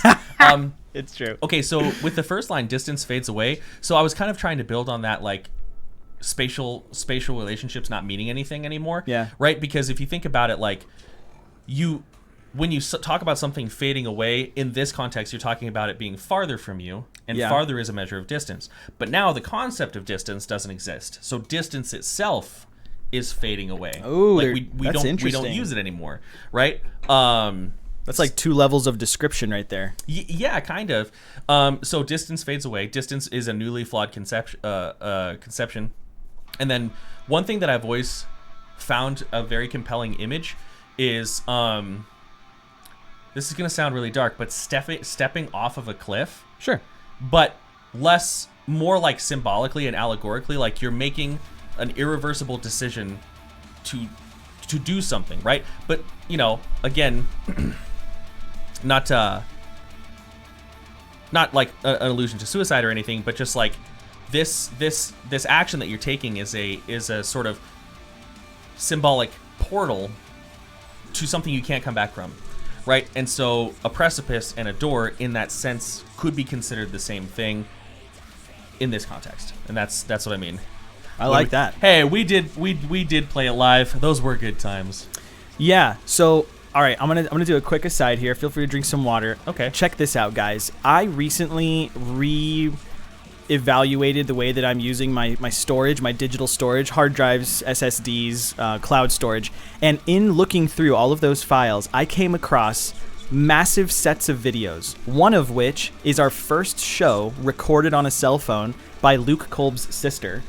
Oh my God, yeah, that's right. Dude, his sister, she filmed it. So I have those videos, which I'm going to be clipping down and doing some color editing just so it's more like consumable, because right now it's pretty rough, it's kind of shaky. And then the second video, Mark, is you and James Martin in the studio, in the basement at the old house, bro. And it's you guys taking turns, and the fucking antics that we had the entire time. It was hilarious to edit. I literally texted him at 4 a.m, and I was like, bro, I just came across these videos. This was like the best time of my life. This was amazing. Yeah. And he's like, I miss you guys. It was so fucking cool. So I'm going to edit that down. I'm going to get your and his approval to make sure there's nothing that is fucking weird that you don't want to be associated with. You just have it. It's fine. As long as there's no well, I'm not even going to say it, but because you know how we fuck around. Because here's the thing, contextually, you don't know what I'm saying in the control room, but you guys can hear me in your headphones. So all of a sudden, you'll just hear you say something like, "Yeah, I guess I just never liked midgets," and there's no context. That's true. So shit like that comes out. It's just hilarious. So I'll look forward to those videos. They're gonna be awesome. Okay, so we're moving on to the next song. My favorite song to play live because it hurts my hands. And Mark, is this your favorite song to play live? No. No, why? Because it's really hard. Okay, I want to... It probably wouldn't be hard now, but at the time, it was very difficult. I will tell you this. I still cannot play this song to the way that it is recorded. Really? Do you know why? No. I don't practice shit this hard. Well, I just don't do it. Well, also our music over the years has become much less complex as far as like actual like riffs, actual like melodies. It's a lot less technical than I think it used to be. Although the stuff that we're writing now for Ropography, especially the first 2 tracks, is definitely kind of in a way leaning back to our more... I think of it as like the Almanac riffage. Like that's the era of riffage that I think I'm pulling a lot of inspiration from that pool. I think the Almanac era is our best era anyway. Well, that's fine by me. That means we might be on the right track. But we are. I guess what I'm getting at is when we were writing this album, we actually externally vocalized to each other, and we said this: I want to write shit that's hard, like hard to play, hard to perform, stuff that pushes our technical limits beyond our comfort zone. Do you remember these conversations? Oh yeah. Yeah, so this song, Impossibly Hard, those of you who are on the stream regularly with me when I play, you know that I always fuck up the end. So anyways, okay, so this song is called Displacement. Oh, I'm sorry. We didn't talk about why you called Multitudes of Life Multitudes of Life. I guess not. Do you want to talk about it really quick and just backtrack real fast? I think it's just because, A, cell replication, multitudes, and also B, like, this cell was the catalyst that made them eventually discover other worlds and the universe being full of multitudes of life. That's tight. No, that's totally cool. I mean, the Kiliagon, you already explained. It was Rene Descartes' sort of abstract idea of how people visualize stuff with their internal GPU. And then this one's called Displacement, and we'll talk about the name after we're done with the lyrics. Mm-hmm. Okay. Also, Aristotle, thank you. Appreciate that. Oh, yeah, dude. That's really tight. Rob, let me read this out loud really quick. Back to the movie Contact. I like how the initial message was sent to a series of prime numbers. I envisioned the slow melody drifting at the beginning of XCPO as the transmission of code that was to do with the cell and multitudes of life. So here's the thing about Rob, everyone. He's smarter than we are. I love Rob. And there have been multiple times where he's like, hey, Mark, like, I was listening to your music, yes, and you wrote these lyrics, yes, and I just think it's really cool how you did this. And I'm like, yo, listen, that was an accident. You're literally smarter than me, and I appreciate that you found that, because I was literally sitting here like, space lyrics. Yep, he's always done the same thing to me, because Rob's also a guitar player, so every time I would show him a demo or a new song, he would come to me and he would say, so when you play the 2 guitars at the beginning and then they begin to harmonize in major thirds, and then all of a sudden you have that one note that's a minor third, he's like, are you trying to allude to something darker than the song's actually implying? And I'm like, yes, because that sounds better than what I was going to say. And here's what probably actually happened in the studio.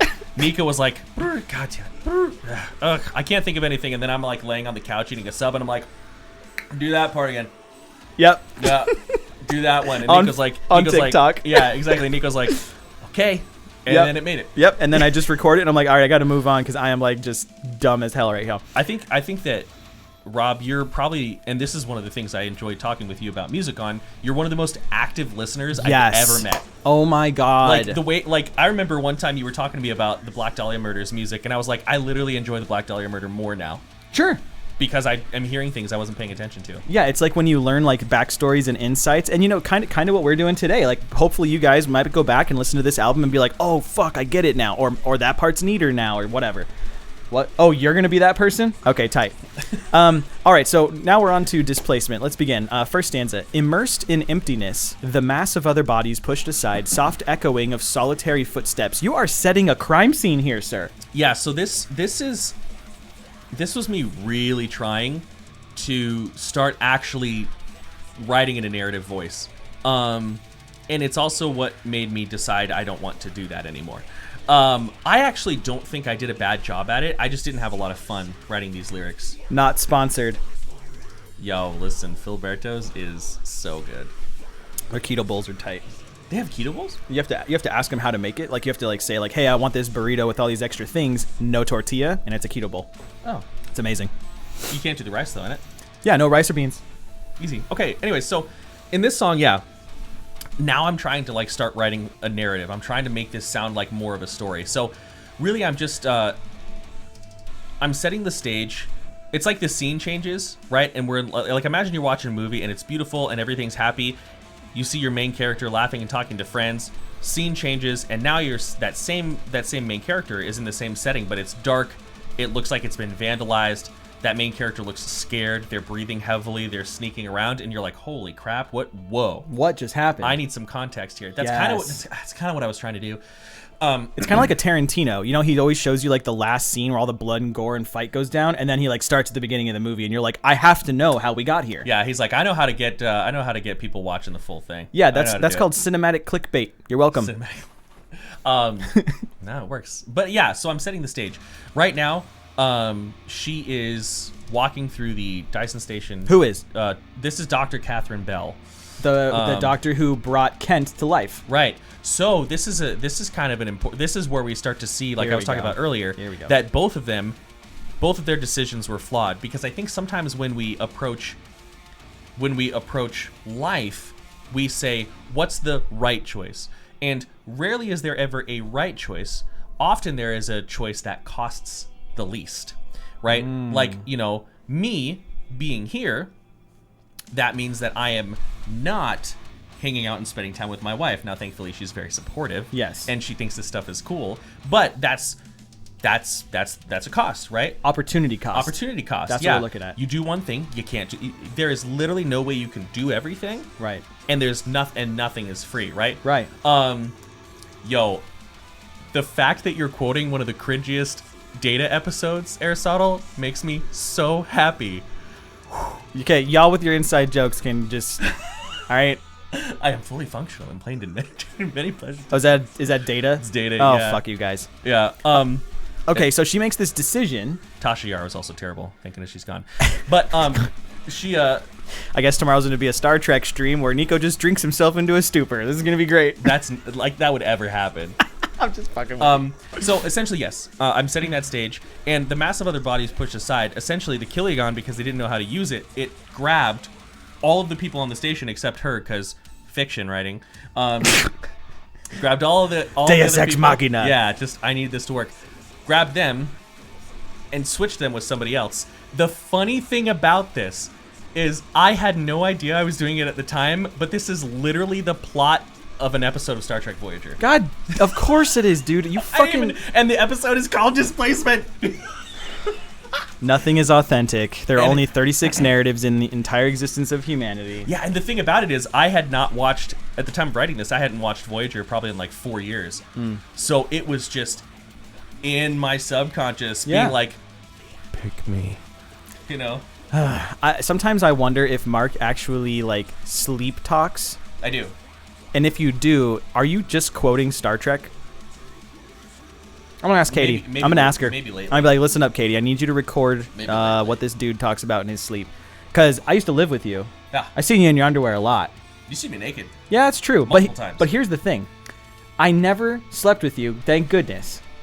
But I imagine it would have been the most horrific experience because it would have sounded like just absolute madness. Would have been the best day of your life. Yeah, well. So then you go on to say, this hollow station is alien nation, off-world advancement, and had trapped her within.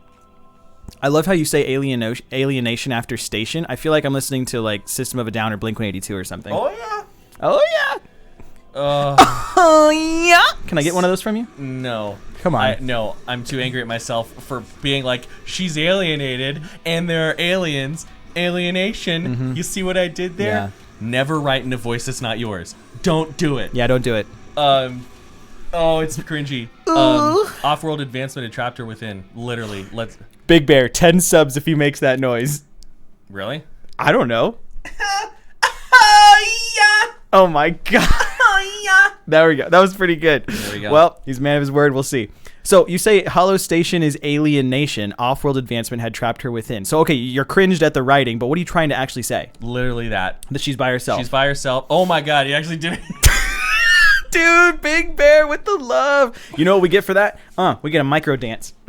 I love it. I love it. I'm grateful. Big Bear's the best. That's the shit. Don't make me. Don't put money in front of me and ask me to, do anything because I might probably do it. I'll probably do it. That's the thing. Also, just for the stream's sake, we're going to play the AAA song in appreciation for Big Bear. Here we go. This is for you, Big Bear. This is for you. AAA, ready to play. Okay, that's what you get. Thanks, Big Bear. You're the best, man. Super appreciate you. Don't worry. I'm not gonna hold you to it if you want to like put that on the line again. That was just awesome. Thanks, dude. Okay, so you say she's alone. And that's literally all it is. Next line. She's alone. She's trapped in this place, this Dyson station by herself. Then you say, where had such wonder gone? Every hope had been taken for granted. The fabric of reality torn apart. So, I will say that even though I think these first set of lyrics are a garbage, this is one of my favorite sections in all of our music to perform. Because I'm just so back and forth. Just up, down, up. Yeah. I'm like, and the reason I did that is I didn't know how to do that in Excipio. I'm sorry, in progression. And then we'd been practicing and practicing and practicing. Yes. And I figured out how to like. And I was like, yo, I'm doing that. So it was just back and forth. I couldn't always do it live. Every once in a while, I would just have to stick with highs, because back then, highs were like my most reliable. Right. Lows I could do usually. Highs were, I could nail a high anytime. A low, I just want to say something really quick. What? You doing that low, high exercise that you just showed us reminds me of the 90s when you had that Elroy, that like tube, but that'd be a great TikTok throwback. I like how you say Eelroy. Yeah. Roy Eel. Yeah. Eelroy, Roy Eel. Wow. That's what it sounded like to me. Right. Yeah. No joke. Anywho, so you didn't know how to do that in progression. So this is you advancing your technique and exposing it in the song, right? Yeah, and it's like almost, I don't remember exactly, but it's almost every other line. Alone and unprepared, no restitution, mortality of flesh. And then when I say is realized, I take it a high. Ba, ba, ba. Is realized. Yeah. Right? Yeah. And so I was just honestly, like, lyrics aren't good, but man, I loved performing this section. Yeah. It was really hard. But it was really fun. Yeah, this song has a lot of that motif going on. For you wanted it to be like a technical sort of whatever the word would be. Like you just wanted to showcase your technicality through the performance, and that's the same thing that I did, and probably Chris and James too. Is that like when we were writing this, we told ourselves you have to make it as hard as possible to push yourself to the limit. Otherwise, like, are we just being complacent in our music writing? And that was an ideal that we really held true. And so this song is that for you. And like I said, I can't even play the end of this song most of the time because it hurts my hands. Yeah. Okay, so then you go on to say, alone and unprepared, no restitution, mortality of flesh is realized. So again, you're doubling down that she's alone. It's just me saying the same thing with different words. Okay. Then you say, now we're getting an illusion again. Sphere of exotic matter folds the fabric of the universe. So, for any of my vocal fans or vocalists in the channel, if you do go listen to this song, which you certainly are, you don't have to, but the word, like, you can actually hear me struggling with a low. When I say folds, it is so much true chord engagement, and I'm kind of just going and pushing on it, and you can actually hear, like, right next to each other, good lows and bad lows, so it's kind of a good A-B. But I can't remember it, but exotic matter is basically a term, some sort of astronomical term that I don't remember, but I was like, oh, exotic matter, it's used in spacey words. Sure. Kilogon is a sphere, it's folding, it's folding, so I kind of wanted to talk about the wormhole again. And I was channeling my inner Aegean.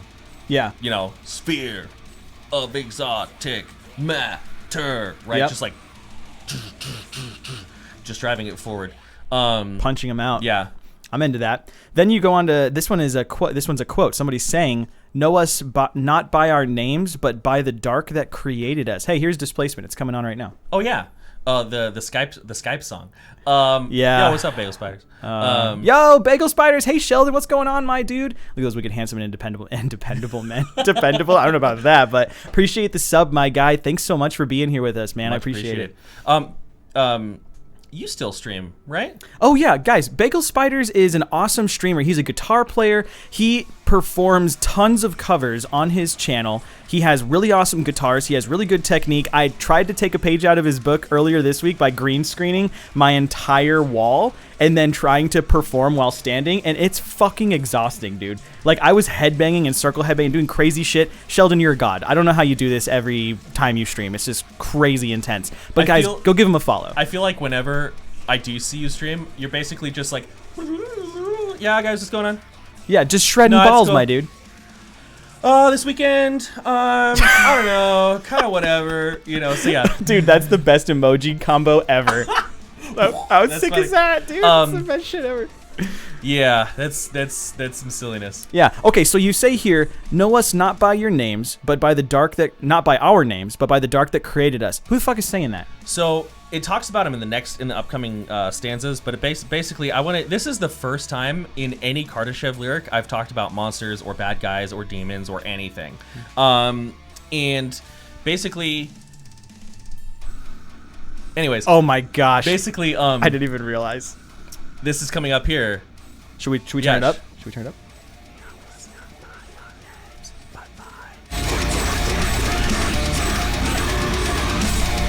Cool. So that's that section. But basically, these aliens, these aliens, they meet her and she's like, "Who are you?" And because every being in the galaxy speaks English, right. They say to her, like, "We don't have a name. We associate from like the dark space that we come from. Like, don't talk. If you talk about the darkest points of space, you're talking about us. That's referring to us. Okay. And if you talk about us, you're talking about the darkest portions of space. That's kind of cool. They're synonymous. There's no distinction between the two. And then in the next stanza, I kind of describe them. Okay, so in the next stanza, you describe them. You say, pale flesh abominations brought forth from other worlds. Initial contact was met with aggression. Pale flesh abominations. Okay, I guess that's pretty straightforward. And then you've already described how they're from the darkest reaches of space. Do you want to extrapolate on that or move on? Not really. There's not really much more to say than that. Then you say each being spoke with 10... This is my favorite. Oh my god, I love this part. Each being spoke with 10 voices, droning words from their sides. The depths of space had been named as their father. Oh my god. I love this part because it is so overtly sci-fi. So this actually... I think this is a really cool creature, and I would love to see it created as like a Kingdom Death miniature or something. Oh. But essentially, I had this idea that they don't speak out of their mouths. They have like these slits, these gills on... Okay, so actually, here.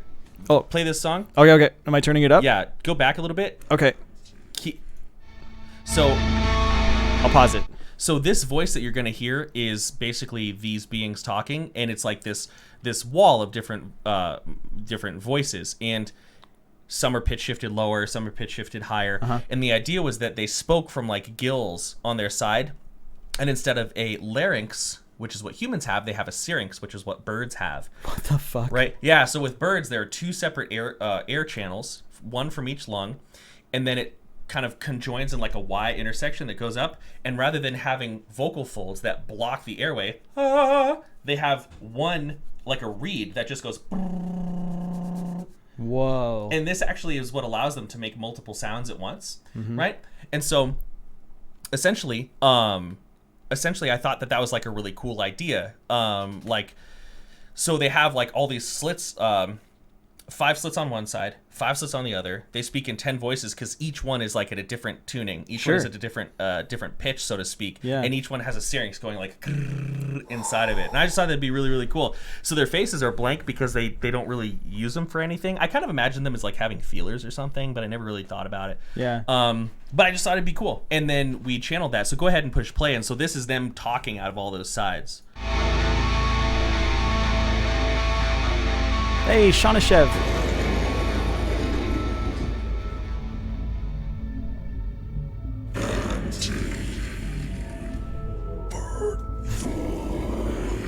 Then he says, the dark that created us. So fucking eerie, dude. Yeah. That is the sci-fi shit that I signed up for, my guy. I think that I don't really like these lyrics, but I think that you totally need to get your larynx surgically converted to Rob? Deal. Rob, I know you work in the medical field, and you've seen some shit. Keep that to yourself or you're going to be on a Black Dahlia album. Nah, I like it. Hey guys, really quick, our drummer Sean has just shown up in there. Kardashev, he's right there. Everybody say hi to him for me. Give him a slap. You're trash. You're trash. I missed it. Today. You're trash, kid.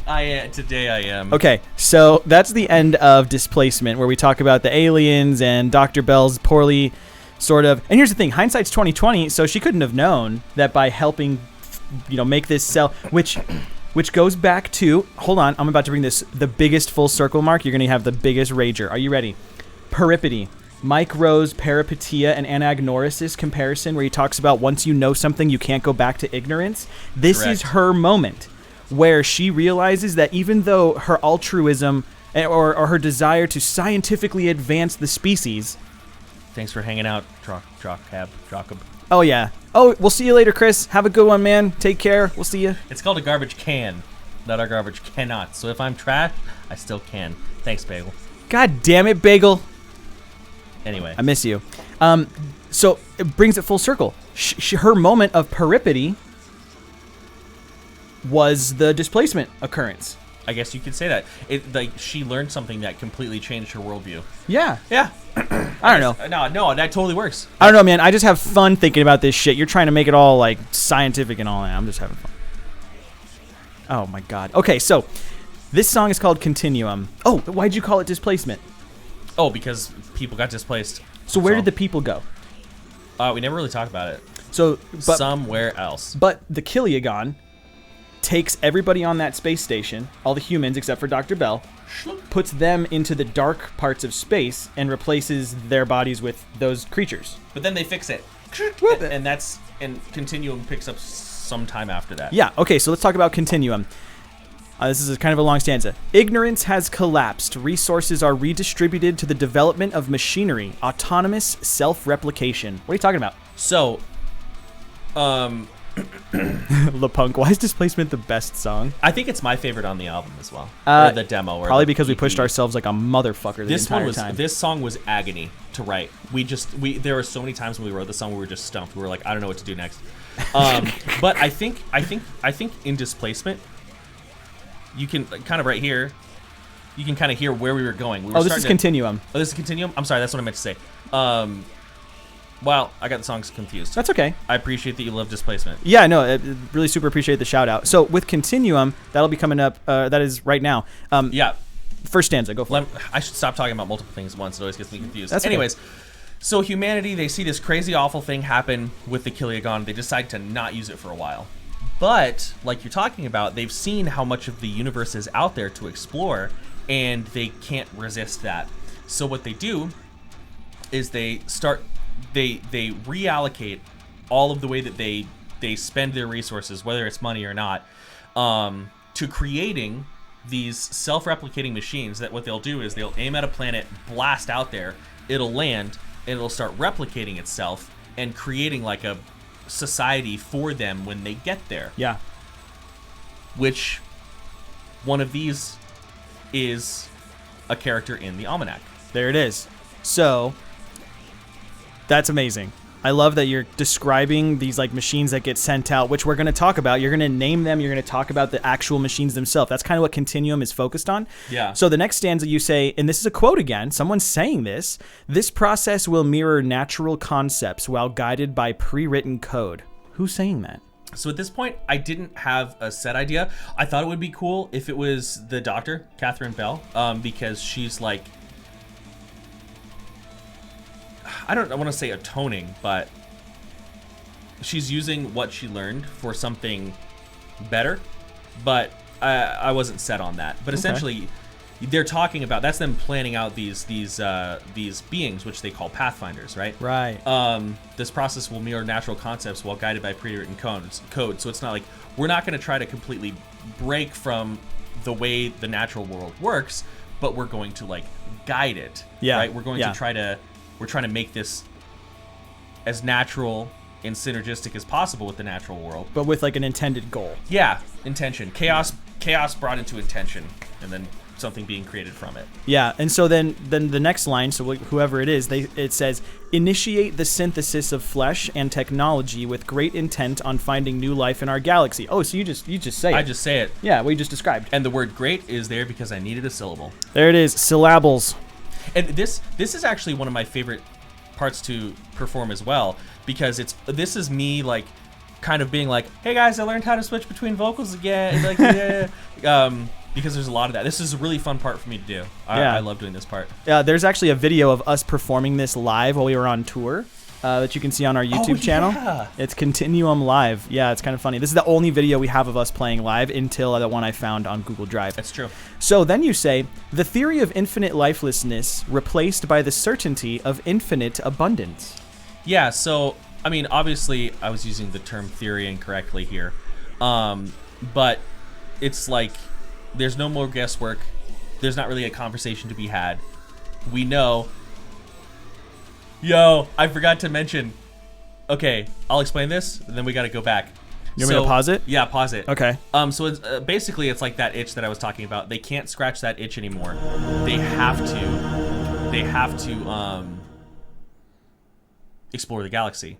Now, one thing we should have talked about in when we were talking about potentialities that we had a guest vocalist. Oh my God, I'm such a piece of shit, dude. I totally forgot. Matt Turkington, I don't know if he's involved in music anymore, but he is an amazing singer. Yes. And he's been in a lot of projects. Animus Complex was the one that I'm most familiar with. And we were just like, hey, can you just like do some of your beautiful, amazing belting in the background? And he was like, sure. So if you listen in the back, we wish that it had been a little bit more forward, but you can hear Matt Turkington like, it's going crazy. Yeah, he does this super high where he keeps moving up in pitch. Listen to this one more time.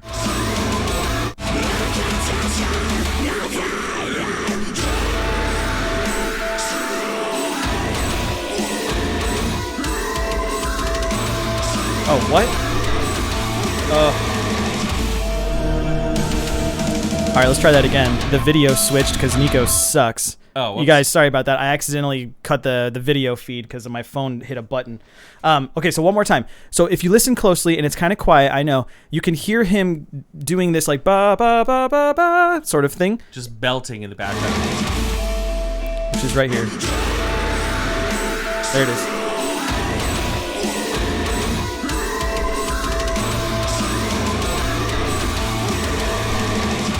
I forgot about that, dude. Yeah. Oh, it's so good. Matt, I miss you. He actually moved to the Pacific Northwest, so we don't see him anymore. I thought he was in Alaska now. Is he in Alaska now? I thought he was in Oregon. Maybe Oregon. He would go a little bit. Oh, yeah, sorry about that. Yeah, sorry, I just heard that and I wanted to throw that out there. So yeah, back wildly to, cool. Back to Continuum. Back to figuring out why you got good. Here we go. So, let's see here. Opportunity systems. Okay, so we're this is Continuum, right? Yeah, Continuum. Okay. Yep. So then you say, no longer a race of complacency, they grasp at the powers of opportunity. Yeah, essentially, like, you know, if you see an opportunity, you have a choice. The choice is to take that opportunity, and that can be in place of another one, or it can be to just sit and do nothing, right? Yeah. That being said, they saw this knowledge, and rather than just being complacent, they went for it. That's all. Nothing really crazy. So they were beyond being apathetic about the whole possibility of like where they could go. Correct. Okay, I see that. You guys, I keep reading that stupid fucking intimate word on this shit, and I just have to change it right now. You guys suck. Timers. Interested in supporting Nico and Kardashev on a more intimate basis? Oh, let's go. Oh. Where the fuck is it? Just change it later. No, you don't understand. Right. I keep seeing it. It can be your thing. Nico wants to get intimate with his fans. God damn it. Oh, no, don't do that. All right, I'm going to change it to Nico wants to get intimate. Okay, so then the next stanza here, you say, systems of exploration now have precedence. Now have precedence. Oh, sorry. Now have precedence in light of all evidence. There with the rhyming again. They are not alone. They are not alone. It's the same thing. It's like now that we know that there's so much life out there, we're focused on exploration. Shit. All right, I like it. I mean, that's what the song's about, right? Then you say they are the programmers of their own fate outside the powers of evolution. How can they program their own fate? So essentially, Essentially is the word tonight. it is the word. That's a great question. Essentially, those are things I say too much. Yeah, it is. Anyway, There you go. so there's this whole big discussion around. Fucking I'm Rob. canceling my Patreon subscription. No, don't do it. Don't do it. Let's get into it. I appreciate you guys. But essentially, there's this whole discussion around genetics and medicine and things like that about have we moved away from natural selection and are human beings even involved in the evolutionary process anymore if rather than predators eating like weaker animals, we decide genetically what matters. I hold that yes, we still do because societal values are still naturally occurring, right? Humans are part of nature, and so I wouldn't agree with this statement, but it was cool for the lyrics. But essentially, because we're creating these beings to build society for us, and because we've built like this perfect world, natural selection and evolution for us are a process that we're outside of. Again, don't really agree with it, but it was a fun concept to play around with. Okay, I like that, especially with a technologically inclined species. There is a precedent that they can begin to depend on their technology to take over some natural processes. Yeah, exactly. And so with this here, like with the advancement of medicine, there's a there's a Star Trek film where they go like back in time and they're in a hospital and he's like, what's wrong with you? And he's like, my liver's failing or whatever. And he's like, here, take this. And it just grows him like a new liver or some shit. Yeah. I don't remember which one that is. It's about the whales. I can't remember which one it is either. Whichever one's about the whales. Whales. Gojira dropped a new tune yesterday. Y'all need to go check it out. It's heavy AF. Okay, so that's what you say there. Then you name it. Pathfinder Initiative, Mastery of Biorobotic Engineering. That is Sci-Fi AF. I think it is the Voyage Home, Rob. I think you're right. You're probably right, Rob. Yeah, so essentially this project of creating these beings, or these whatever it's called, Pathfinders was called Pathfinder Initiative. That's the name of the project. It's pretty straightforward. Why'd you call it that? Just because Pathfinder was a synonym I liked for Explorer. Oh, yeah. That's it. It's the whole thing. I didn't like Explorer, because it's pretty straightforward. It's a little on the nose. And I think looking back, Pathfinder has a little bit more of a, I don't know, just it feels more uncertain. It feels more uncertain. You're finding a path. You don't know exactly where you're going. Explorer also insinuates the same thing. I don't know. Yeah, but you're right. Explorer to me is more taking on a risk, whereas Pathfinder is like intentionally finding the safest route, maybe. Mm-hmm. Okay, that's really interesting. Okay, so here we go. We got 2 more stanzas, guys. Then we're going to take a brief intermission and then take questions from everybody and just kind of hang out and see what's up. So you then say, they have placed themselves inside their creations, that's sexual, through synthetic eyes they have gained sight. What are you actually fucking talking about? Sexual. Sexual. So basically just that man, your outro is just so good here. Anyways, so essentially that they just they had, so this is another sort of religious reference put into a more scientific situation, mankind was made in God's image or whatever. So sure, they were creating these pathfinders, right? Sort of in their own image. So it's like this subversion, this juxtaposition of an idea. Like playing God almost? Yeah, kind of. Interesting. Kind of. And so for them, however, rather than being like this big power dynamic, here I am all powerful and y'all are, down there. It was like they were learning more about themselves in creating these biorobotic versions of themselves to create societies, And so it was less of a all-powerful moment and more of a humbling moment. We're really learning a lot about ourselves and our own values from this whole project. We're taking the whole goal set of humanity and turning it over right now. Yeah. No, that's super tight. I know exactly what you mean. I think a good comparison of that is when the more accurate you try to be in your understanding of something, the natural process of finding that accuracy teaches you vastly more than you thought you knew because you have to deep dive so far. Mm-hmm. So for them to really put their genetics, their DNA into these machines and send them into the universe in a sense of accuracy, they have to look at everything else between that and their goal. Yeah. Yeah, I totally get it. Okay, last line, last stanza. In exploring the galaxy, they return to themselves. Oh, this is the cyclical cliffhanger that we do on almost every fucking album about this lore. What are you saying there?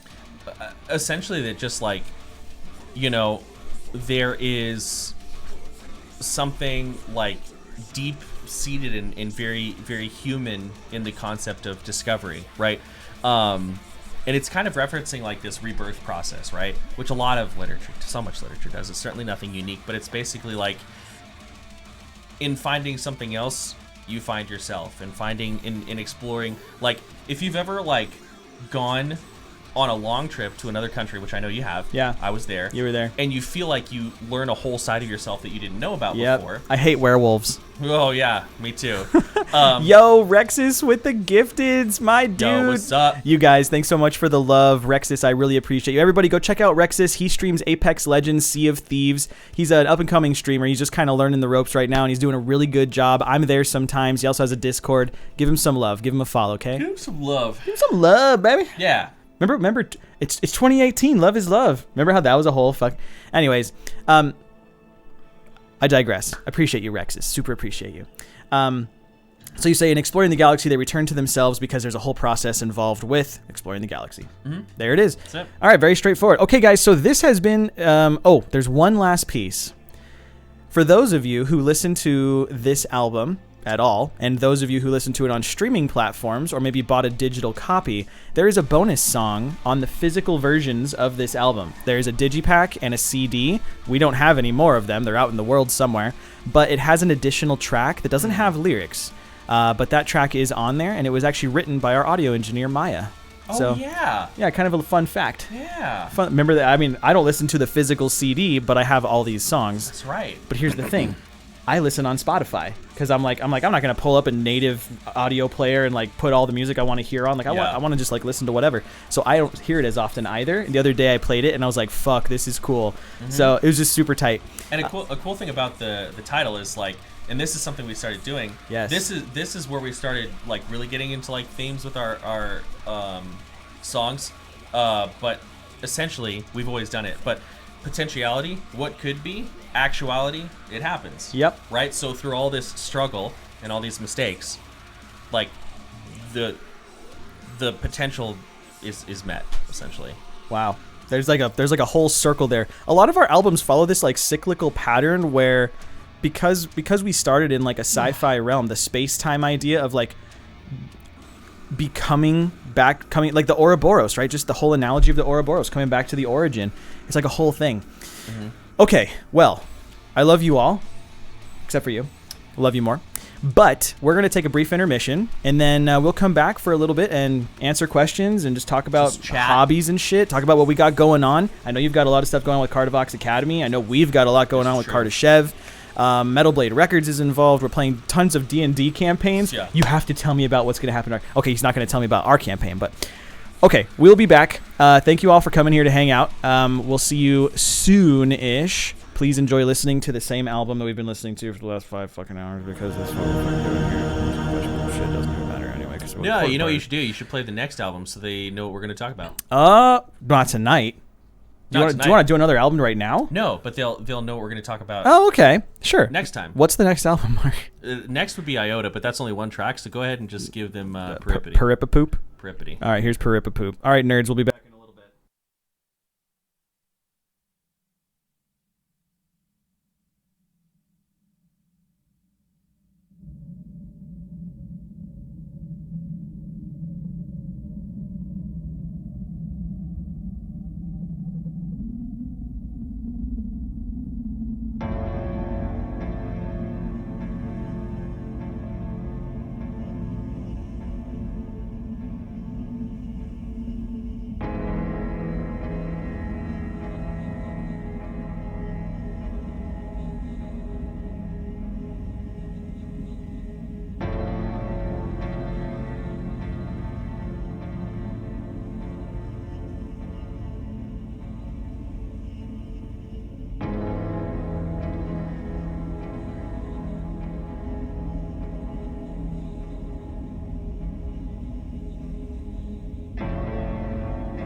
good. We back. We back. Oh, big boy.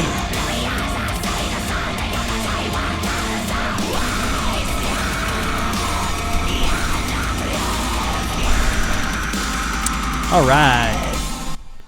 Well, that's peripety. We'll be talking about that next time we're on. Yep. We're on stream. Do we want to do? Well, technically, chronologically, Iota is next. That's but true. That's just a single. I think you know, for how developed / underdeveloped the Iota sort of epic is, we have the second song written. It's not released. The third and final song is not written or even talked about at this point. Yeah. And we do have the original one. I think it might be interesting if we use Iota as... Check out Nico's sweep, everybody. Continue. Yeah, I never play it that well. But I was going to say, it might be interesting to use that more as an audio-visual sort of project where we talk about how we incorporate our visuals into our music because it has such a profound video. Why? No. Oh. That's what I'm saying. All right, But cool. that'll add content so that it's not like, oh, tight, we wrote this song, the end. You know what I mean? Like, yeah, no, I see we that. can really dig into it. And a lot of our stuff, Rob, best sweep ever. Yeah, I mean, it's a nice sweep. A lot of our content has videos and stuff, and we really didn't get into making an abundance of visual content until the Almanac. What do you need? Can this plug into that charger there? What charger? That charger right there. Oh, no, it cannot, but there's the one back there. Nah, I'll do it later. Oh, Anyways, okay. continue. Sorry, dude. That one's just not plugged in. But we've been doing more and more videos, and then the Almanac, or the Bearing of Shadows came out, and we just didn't make a video at all. Did you realize that? Not yet. Okay, so a music video is in the works. I can say that. There's no like secret there. But yeah. But like we didn't make one initially. With the Almanac, we did a music video, 2 music videos. We did playthrough videos for every single song. Mm-hmm. Before that was Peripety, where we really didn't. Peripety was a full length, so it was hard to like think in that scope. But we did do Lux, Oh yeah. and it's just like that Stock footage. that stock footage. I really video. like the Lux music video, but it is like kind of low effort. Yeah, I mean, we just kind of like compiled it together, and that was sort of the end of it. We just set it and forget it. A little shot of Chinar. Okay, for those of you who don't know, this is a beverage, an adult beverage that comes from Italy and is made from artichoke. It is called Chinar, Yep. and it is disgusting. Cheers. Tables. Tell me you enjoyed that. You know, I've actually grown to like it more. God, you're a filthy man. You're a filthy man. Yeah, so that's just my thoughts on like the audio video sort of thing. Anyways, we're here. We're here with you guys. Thanks so much for participating and joining us and being a part of this. Mark, thanks for coming to the stream. I really appreciate it. You're welcome. If you guys have any questions for me or Mark, if it's about our music or Mark's lyrics or Cardavox Academy, Or anything. yeah, for those of you who don't maybe know, Mark teaches voice. He has voice lessons that he offers. You want to talk about that a smidge? Big Bear, what is your MTG mechanic and why is it Annihilator? Oh my God, Annihilator. I do like Annihilator. No. You know, I'm gonna answer that, but Okay, go ahead. No, go ahead. no. Talk about Cardavox Academy real quick. Basically, if anybody doesn't know, I have a YouTube channel where I do reaction videos, but because reaction videos are kind of annoying, I try to make them a little bit more educational and fun. And then I also give vocal lessons. So that. Yeah, that's tight. Yeah. And Thank it's funny how a majority of your viewers have no idea you're in a band. Many of them. So like, Sometimes I'll have- how does he know how to do this? Oftentimes we'll get comments that YouTube somehow knows to wait for us to review. That's just like, I'm so sick of people who aren't musicians telling other people how to be musicians. Yeah, and it's like, And it's like I'm always saying nice things. I try to only say nice things and glean something positive. But you know, it do be how it is Bree, sometimes. thank you. Bree is one of my students, and Bree, which one? Enders Who? Geesh. Oh, Enders? Oh, Enders, okay. So yeah. Enders 10 10 would recommend les lessons. There you go, everybody. There you go. A person who has taken your course. Like, is it a course? How does it work? Right now, you just can get 1, 3, or 5 lessons, but we actually came up with a subscription model for people who only want to do one. A lot of cool information about it. Is there a website they can go to? Or just toss us an email, cardivox1010@gmail.com. Okay, I'll type that in for you guys if you want to email Mark. Oh, why did I make my keyboard so far away? Bree, if you want to plug your band in the chat, you're certainly welcome to.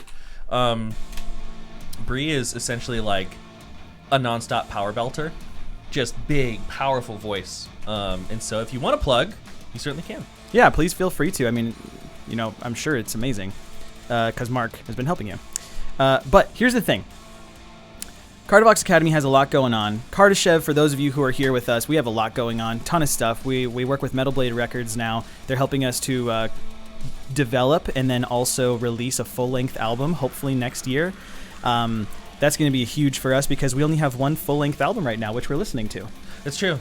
It's only the one. So it's been 6 years since we wrote a full 40-plus minute album where we kind of explore the musicality across a much bigger distance of time, which is always a challenge for me personally.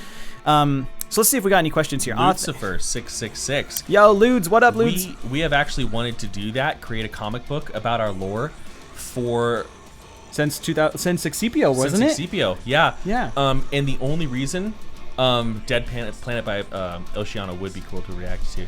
The only reason we didn't is just money.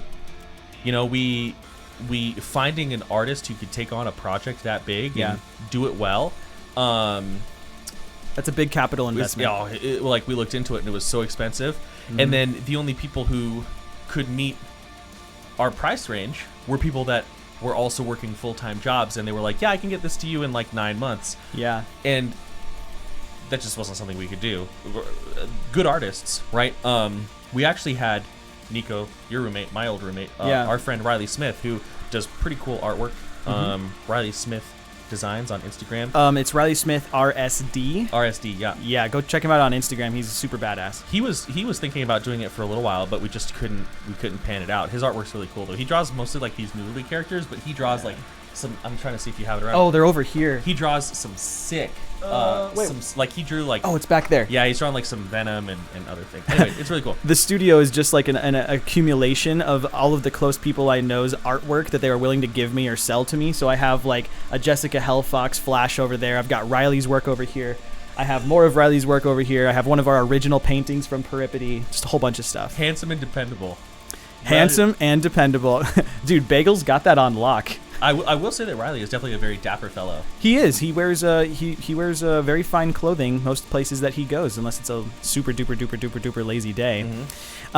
Okay, so really quick. Wait. We got to clarify something here. Rob says, I dig his Peripety astronaut t-shirt that he did. Yeah, so he did the one that has the rectangle in the background, and it's got all different colors from our album artworks. It's amazing. He redesigned that. He did a great job. Those of you who have seen, if you look at my profile icon here, my profile picture badge, that he drew that. It's me like in a spacesuit with some lights on the suit illuminating my face. It's super cool. But let's go back really quick here. Bagel Spider says, I can't remember if I told Mark the other part during our lesson. Wait, you had a lesson with Sheldon? Yeah.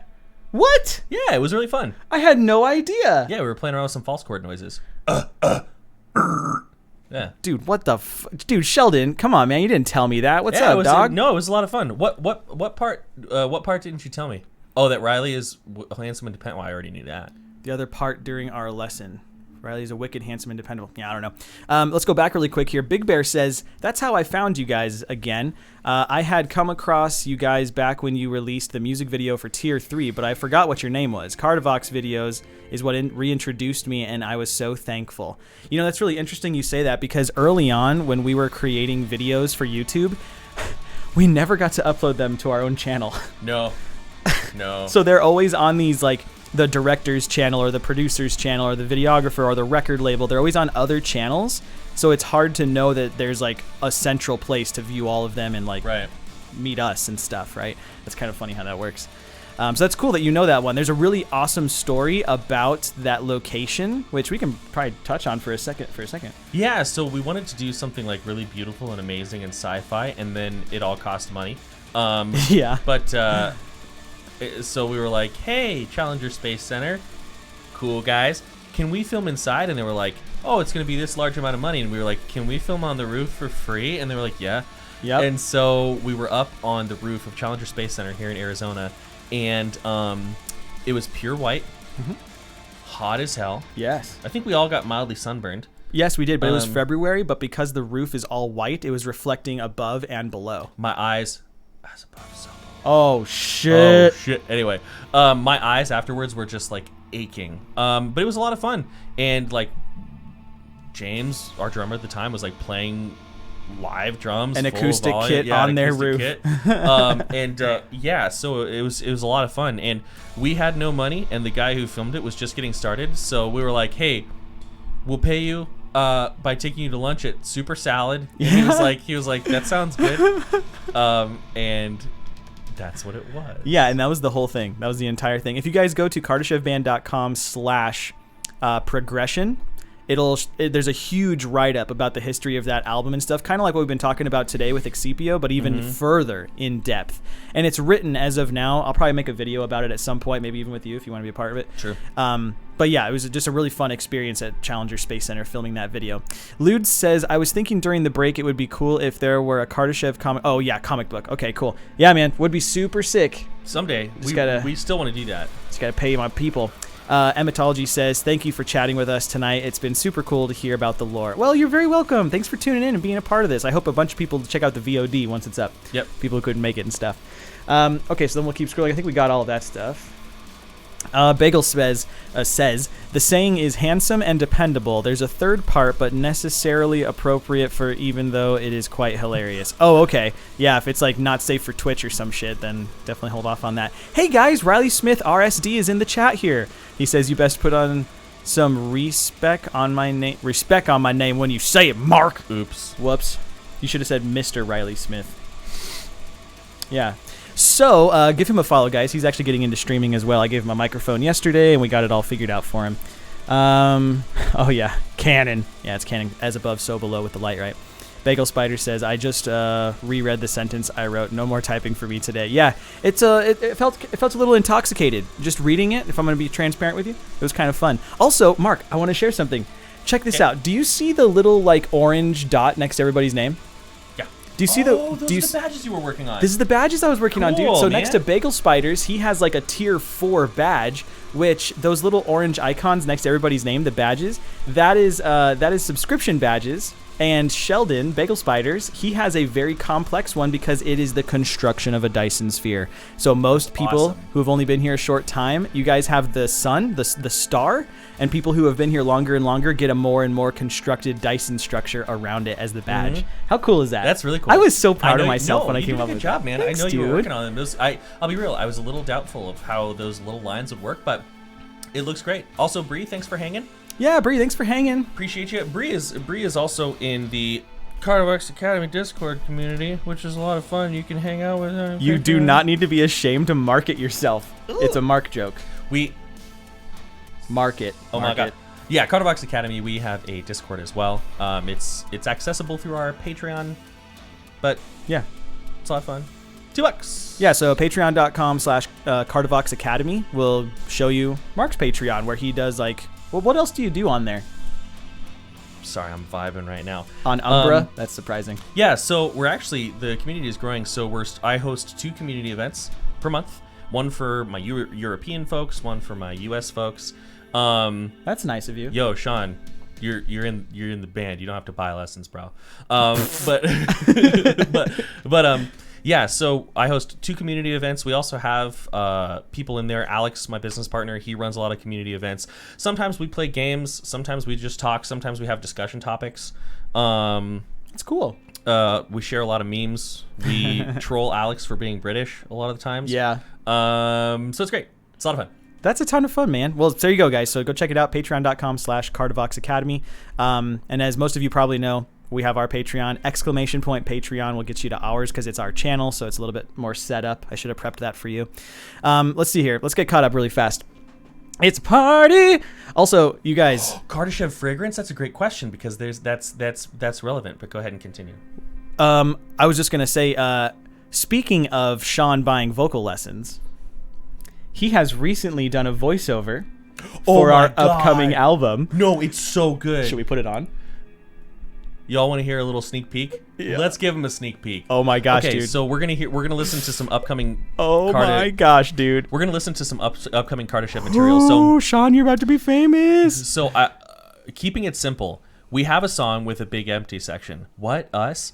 And we were trying to think of something cool to go in there. So our bassist Alex, he's like, "What if we had some sort of narration?" Yeah. And he like. Alex is also an amazing poet and a really good writer. And so he came up with something, and he's like, "Hey, I just kind of came up with this. Let me know if it sucks." And I'm like, no, this is perfect. You're glorious.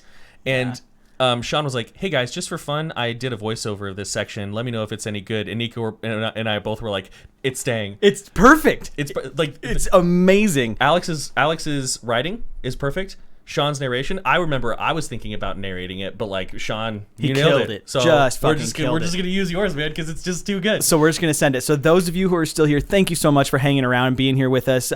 Enjoy this little sneak peek into our upcoming album on Metal Blade Records. Wait. Yeah, like right here.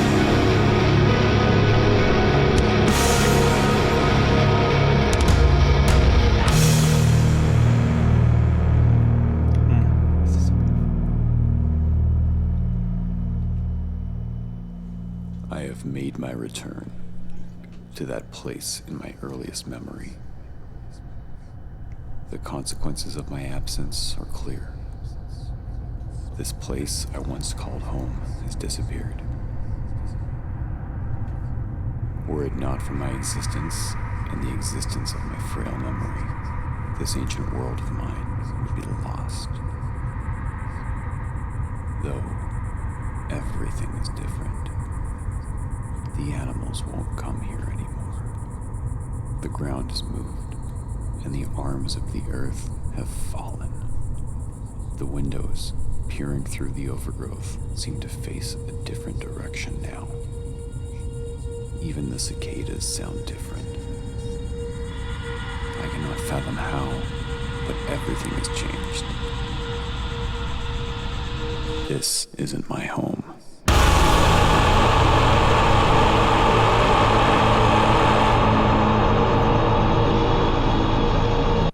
Yeah, so No, do more. I don't want to give away more. Just one more. I'm really proud of my screams. Okay. Oh my god. Just a little more.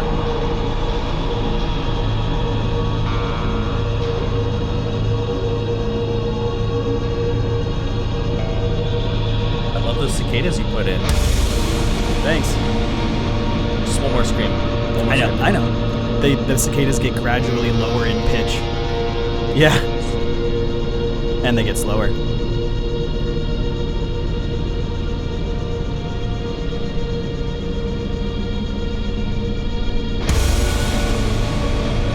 Wasn't there one right there? It's on the fourth one. It's on the fourth. I know. It's so much time between them all. Here we go. I think you should make it longer. That's what you said.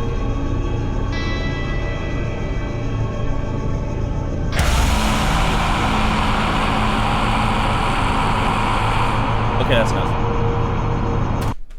Yeah. Dude, I didn't know you carried those cicadas all the way through. That's awesome. Yeah, well, the idea. So here's kind of the thing, Good right? thinking. While Good we thinking. were, thanks, dude. Yeah. While we were talking about it, I was like, it'd be really cool is if once the realization. Here we go. This is a theme. You guys are gonna notice that this theme keeps occurring where Yeah. peripety. You cannot return. Once you were in ignorance, now you're in knowingness, whatever the word opposite of ignorance would be. Knowledge. Once you enter that, there's no going back. So. Oh, God, I'm so pumped about this album. So when Sean has his monologue where he's realizing and he's like journaling or externalizing or vocalizing whatever, his newfound reality around him, reality itself changes because of relativity. Yeah. So he's literally sitting there and he's like, this window peers over the overgrowth in a different direction. The cicadas sound different. The arms of the earth are... All of these things... Amazing. Yeah, so I was like, the cicadas have to get lower in pitch and they have to get slower over time and the music needs to degrade, almost like the world around you is just crumbling apart. So this is actually this is actually one of the reasons that I really enjoy being in Kardashev. Really enjoy it because we don't fucking fight about it. We just take the other person's idea and we're like, let's just work with it. It's Play-Doh. We can always put it back. Always put it back. So Nico and I, we were hanging out here and we were talking about the concept of this song. And I was like, I don't really know what I want it to be yet. I want it to be creepy. I want this guy to be walking around his environment. And I want things to be different. It'd be cool if like cicadas made a different noise.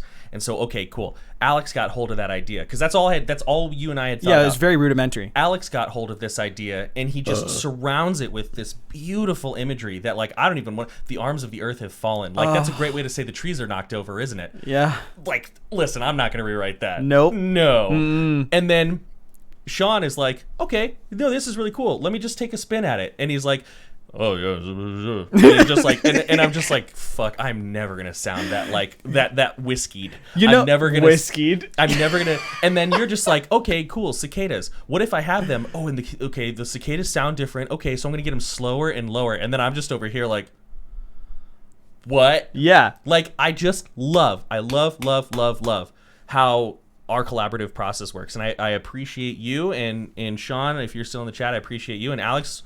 Whatever you're doing, I appreciate you too. Yeah, I have to show some internal love here too. Is that we have cultivated a group of people that we sincerely do well working with, and we respect one another to the degree where we can just offer a possibility, not looking for criticism, but looking for potential. Yeah, that's very refreshing. Well, and so here's an interesting thing that if any of you are in bands. Like, listen, we are not the best band. We don't have everything figured out. But this is something that has really worked for us. So if you're in a band, maybe you can take this and it'll work for you. So we've always had, being cheeky, the 3 commandments of Kardashev. Yeah. The 3 axioms of Kardashev, maybe. Yeah. And there are 3 rules that, like, literally we run our band by. The first one is don't be afraid to write a shitty song. Yep. If you write don't be like, oh, this sucks, I'm not going to write it. Like, no, write it. Write that song. Yeah. And that one was actually more your idea because someone told you that and you were just like, oh, this is really. Yeah, it was our old bass player Chris. I was kind of like confiding in him that I was struggling to write Peripety. Oh yeah. I was telling him, I was like, look, man, I'm not riffing like I used to. I don't feel like I don't have a muse right now. I don't have a thing that's like allowing me to channel my musicality out into the world. Sure. And he, and we're kind of going back and forth, and he's like, giving me some words of wisdom and stuff. But the one thing that always stood out is when he said to me, don't be afraid to write a shitty song, man. Yeah. And that perspective was so profound that I was like, you're right. Like, the balance of existence itself does not weigh on whether or not I think a riff is cool after recording it. Oh my gosh. And it's so interesting because half of the time, when we release an album, the song that we think is the least interesting is people's favorites. Yeah, Snow Sleep, I had no idea. I was like, that one? But Heartache! I legitimately thought Heartache was going to be the song, but everybody liked Snow Sleep better. They did? And so that's number 1. Number 2, do you remember number 2? I have them in a different order, so you tell me. Okay, good point. So number 2 is you can always put it back. Ah, yep, right? That is number 2. So okay, we're good. This one came to be because when we were writing Excipio, I wanted a breakdown in actuality to be very beautiful and ambient, the section where Matt Turkington sings, and have like this chiming in the background. And James, our drummer, wanted it to be just brutal, like Punch Your Buddy, Yeah, like Thy Art Is Murder was very up and coming then. Right, that was like his favorite band. And so he and I had this like utterly literally unnecessary argument about how it should be, and it didn't get resolved because we were both being stubborn jackasses. Then I don't remember who, probably you, was like, yo, there's this thing in the world, it exists, check it out, Control Z. You can always put it back. So don't be afraid to try something. Trying something is not a commitment.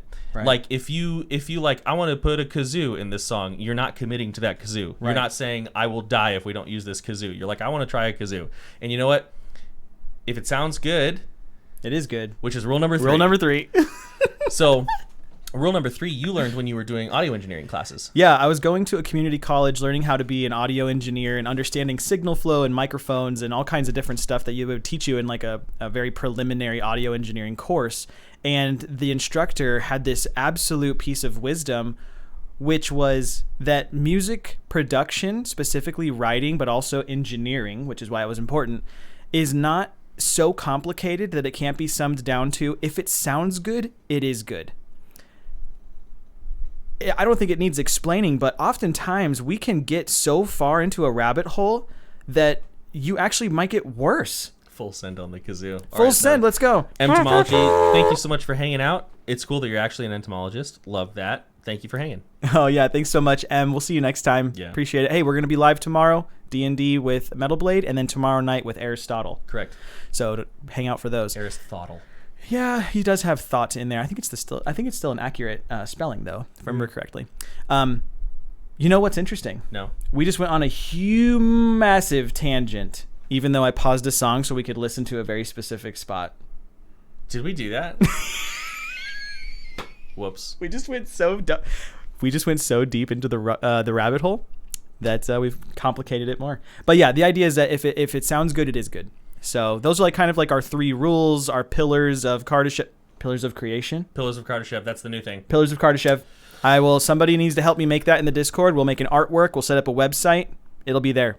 We got to answer Aristotle's question about fragrance. Okay, let's talk about it. So Aristotle says, if you had to make a Kardashev fragrance, what would it smell like and why? I mean, I can answer this pretty quick, but yeah, okay.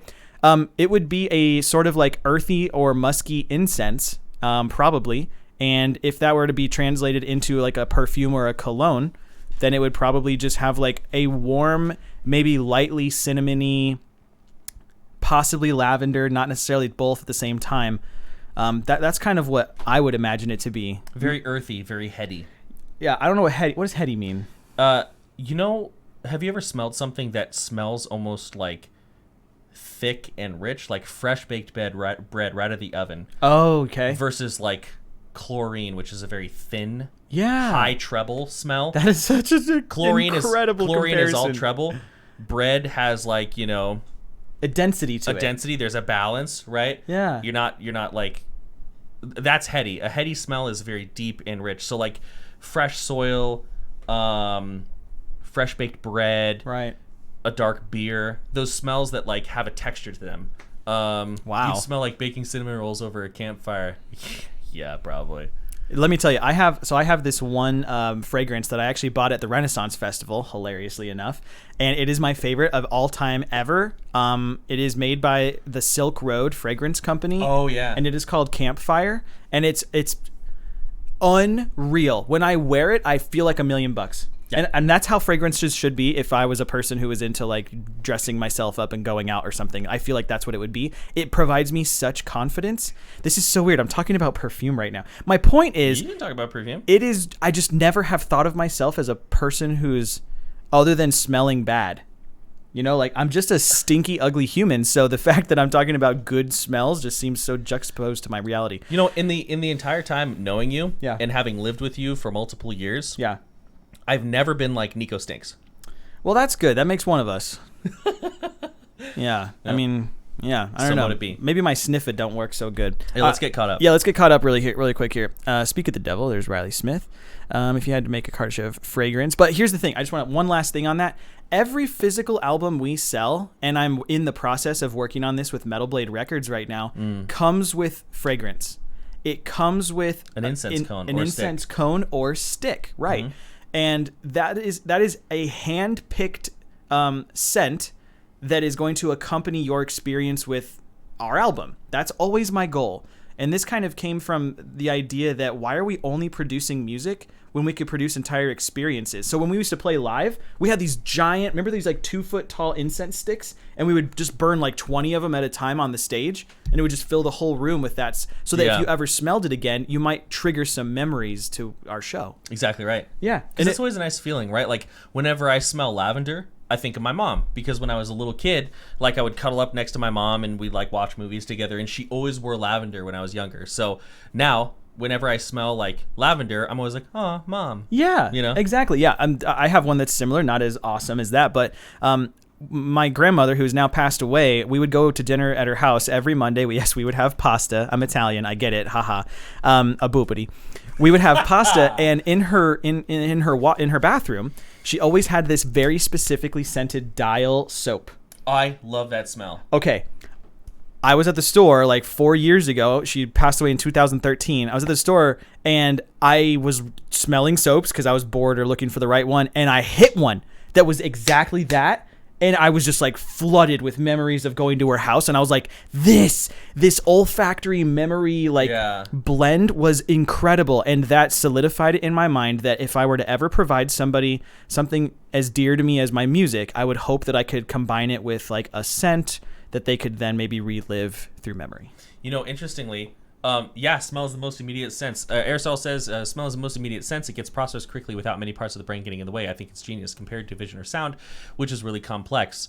So, yeah, I mean that's kind of what we were going for. I think you said it a little bit better than I could have, but we really wanted that. We really wanted that experience, and we also wanted people to listen in the dark. We wanted people to lay down, listen in pitch black, and burn the incense. That was part of it, too. You know, there's something about being an active listener and being a passive listener. Most people, I'm not going to say us because I think we might be a little bit different in that way. Most people listen to music and consume media in general passively. They don't try to break down like the nuance of what they're consuming. So I'm going to get to that comment in a second. Yo. And so are you. So the fact that we would ask people, please turn off your lights or close your eyes or whatever, put on this incense, listen to this album with intent, set aside 25 minutes, 26 minutes, whatever the album length was, and just make this an experience for yourself is in line with what ritualism I think started out to be, where you'd set time aside every week or every day or whatever, and you would intentionally do a thing that you love. And no, that's exactly right. And I think we wanted it to be not in a heavily charged sense, a very ritualistic experience. Ritual, like you said, just meaning time that's special, right? Yeah. And I think that's kind of what we were going for. Anything else on that?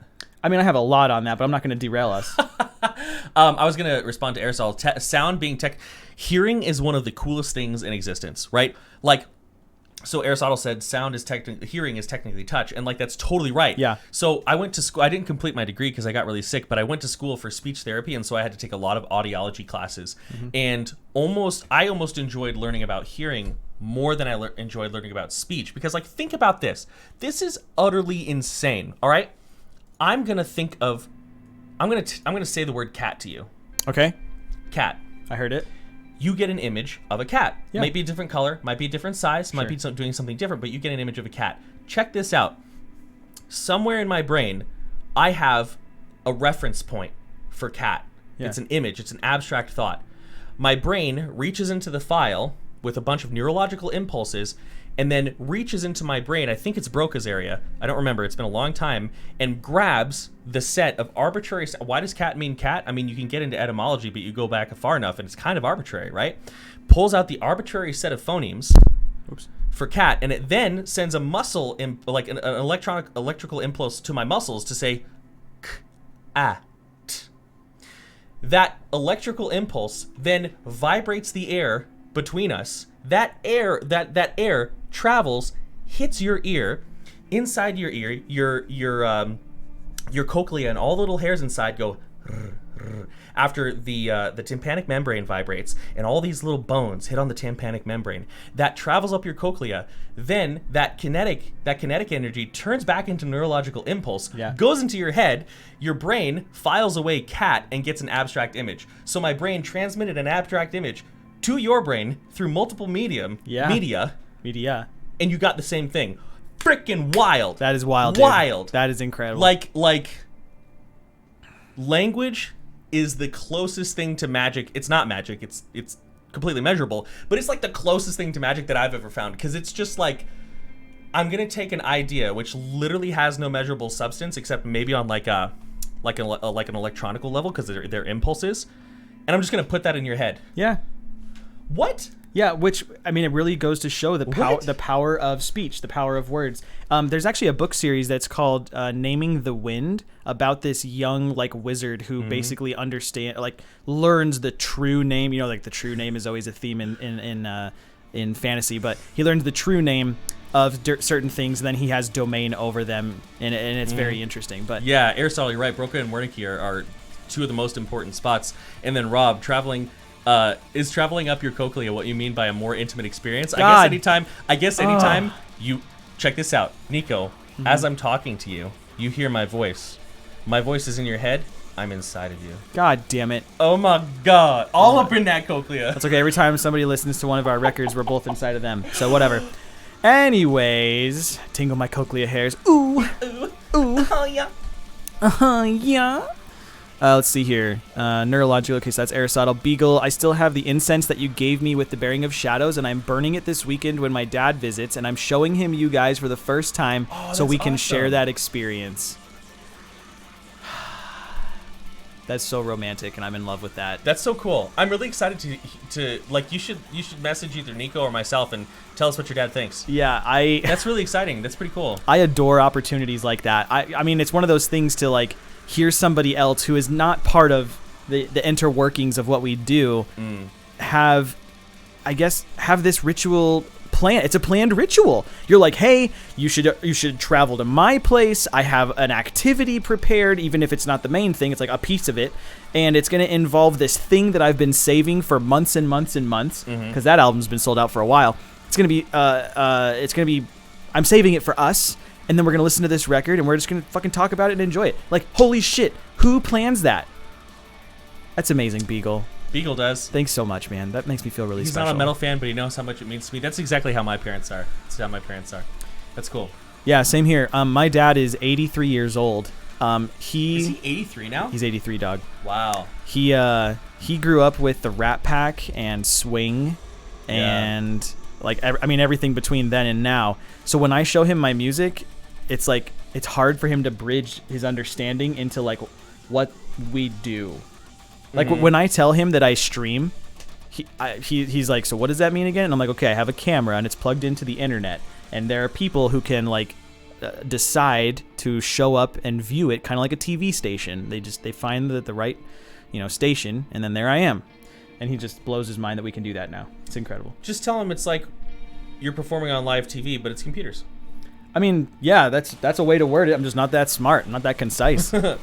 Let's see what else we have here. I always have to have the first listen of your album in the dark. Oh, that's cool. With headphones. That's how I hope it would be done. I don't want you to like listen on tingy little like speakers in your car or something. Strangely enough though, Peripety sounds beautiful on like 2015 Apple headphones.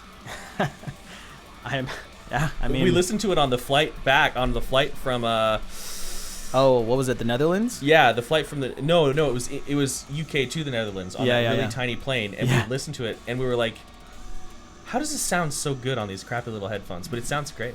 Yeah, it sounds great on those. I'm actually thinking about asking Maya if he wants to do a remastered version of it.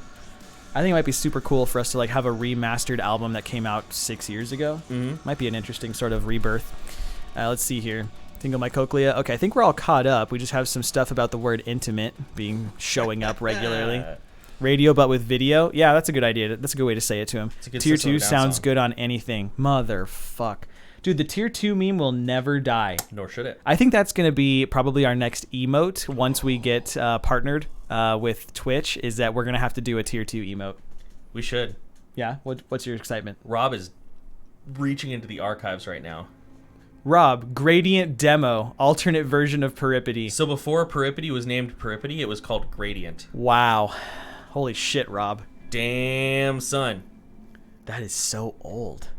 And the naming convention was going to be colors. Yeah, or shades. Yeah. Dark black to pure white. That gradient. Which is why we have Tenebris at the front and Lux. at the end dark, now. Light. Again, going back to our Latin roots. Riley Smith, Tier 3 confirmed. I guess so. I mean, it's already out. It's been out for like 9 years, dog. So much good stuff that got left on the gotta move through.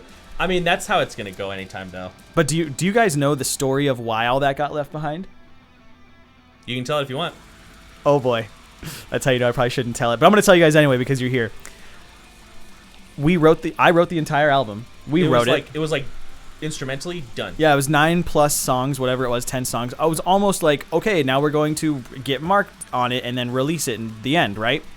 And I fucking deleted the entire session. The whole thing. Gone in an instant. Irrecoverable deletion because, and I'm pretty sure Windows operating systems still work this way. If a file's big enough when you delete it, you cannot get it back because it's just too much data. It has to do like a deep clean deletion process, and it was gone. It was like a 5 gig file or whatever. Gone. Instantly. The whole thing. The only record that we have of it in order to recreate that album, this album that we're listening to right now, The only record I had is what Rob just referenced. Gradient Demo. And here's the thing. Like, okay, I remember... I need to move this back from my head a little bit. Here, give me the bottle. There you go. I remember when you did that, you, like, were caught... I thought you were going to take a drink of it, and I was like... It's gone, bro. You killed it. There was very little in there, but... No, this was like... It's false. Anyway, so, when you did that, you, like, hated yourself. Oh, yeah. And that's reasonable. I think any of us would. But I always like to put the focus on the fact that you rewrote the whole album, every guitar layer, every solo, the movements in the subby guitar in the background that you can barely tell by ear in like a week. Yeah. That's pretty impressive. So, like, did you fuck up by deleting the album? Who cares? The rewriting of it by ear was pretty dope. Yeah, I mean, I'll give myself credit. I mean, I didn't... That was a real awful time. I actually spent good money on recovery software trying to pull the file out of the hard drive. Yeah, we tried. Impossible. So Skunk, we did try everything, and it was just gone. It was just gone. Yeah, that was pretty wild shit. Sounds like I joined a good time. Story time. Yeah. The only other thing we could have done would have been to like hire like an investigative team. You know who? You know what? The girl I was dating at the time, Brianna. Her dad worked for like the police, scrubbing hard drives. Yeah, so that's I could be like, Nico, as long as you have anything you don't want this guy to find, he could probably get it. His job is finding lots of illegal stuff. Lots of illegal stuff. Yeah, that was crazy. I remember that. Oh, I remember us talking about how like the kind of like the team that he worked with, and how some people on the team were responsible for like archiving child porn. Other ones were for like trafficking stuff. Other ones were for like dark web, like people being sold. Like, all kinds of wild shit. His whole job was going on computers where everything had been deleted and finding. He told me once that you can find like records of files on people's like sound cards. He might have been trolling me, but I didn't know. I still don't know. That's some scary shit. But I guess yeah, maybe we should have contacted him and been like, listen, we need to get this album back. The file is named this. Please don't go into tax returns 2006. Please don't go anywhere near that folder. I'd super not want to go to prison. Whoa. Whoops. Just kidding. Heil Digital Forensics. Yeah, that's what it was. That's what he did. We're getting forensics. That's what he did. Still get it out there in its unmastered form. I don't know, Rob. I don't know, man. That's there is a song on there. Do you remember the song that was Continuum before it was Continuum? Oh, and it had this sick breakdown. The break was that like the bow bow burning or bow bow bow bow. Should we listen to it really quick? Yeah. Should we check it out? Yeah. Okay, let's play that song. Hold on. Okay, so Rob. This is actually, in my opinion, one of the coolest breakdowns we've ever written. We've just not been able to find. Oh my gosh. Only able to. Full albums. Skunk. Yeah, if he was doing a favor, and legally, actually, it would be tremendously illegal for him. He told me this to like do that favor for somebody, and then like dig around to find like other stuff. So under the law. Yeah, privacy law. He that's all he could have looked for, but I don't know. Okay. I wasn't worried about it. So on that note, Rob, you're the only person on this planet who has the file you just referenced besides me. And now we're about to listen to it. Oh, God. Are we listening to the whole song? No, it started so fast. It's pretty loud. Oh my God, I forgot about this part. Dude.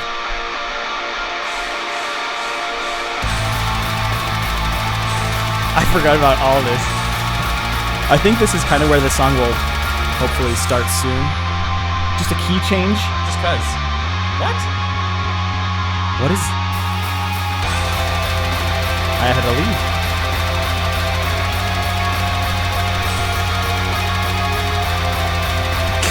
Wow. The thing is, though, this isn't bad.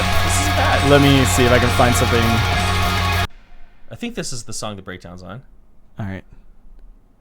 This is an empty spot, so maybe a new song's going to start. Or you just bounced out a bunch of empty noise. Uh-oh. Rob says, wait, this is different than what I'm talking about? Alright, everybody! What the fuck is up, Cincinnati? I want you to get in this fucking pit and listen to me. If you're standing next to someone you love, punch him in the fucking face! This is really cool, actually. No, that's not.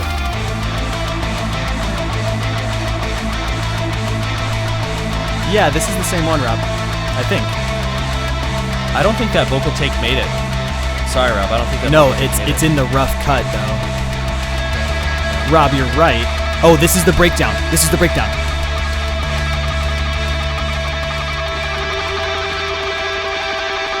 Wow, that section did not go on long enough. This is Lux. This is it. So this would have been farther along. It would have been farther back. No, I don't know. this is the original intro to Lux. Yeah, but like that breakdown. Oh yeah, I don't know. Rob, you have a version with it? Yo, you should send it. You should send it our way.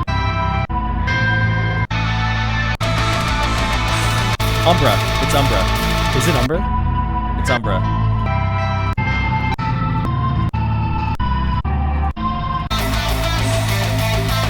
We might not be able to find it. We might not have written Umbra at this point. Oh.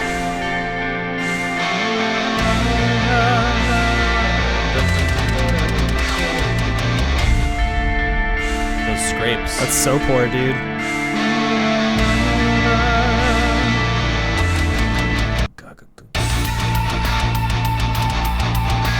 I don't know. I don't know any of this shit. Wow, that was a cool riff.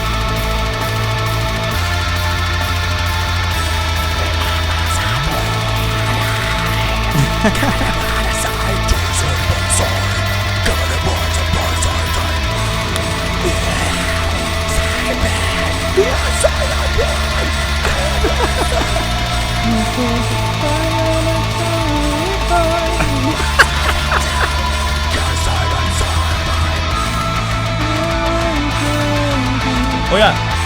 Do you remember that lead?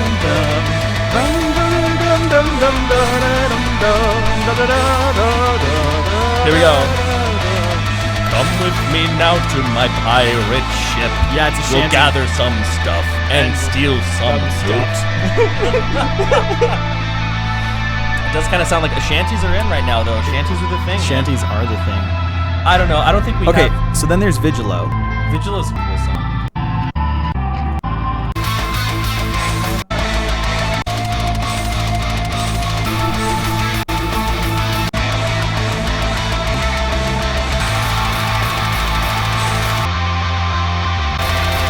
What? I remember that part. It's that dunk, dunk, dunk, dunk, dunk. I know you in distance. Distance. In silence. The space between. Yeah. Really? I remember those lyrics, yeah. This was very Iota. Yeah. Okay, well, Anyway, that's enough of that.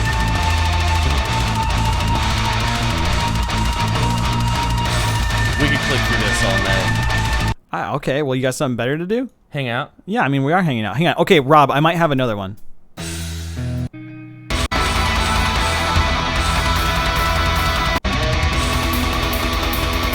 Oh man, those drums. What? Yeah, those like old MIDI drums.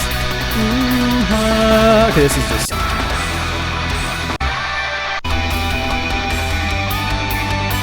Oh, this is the old version. Yeah.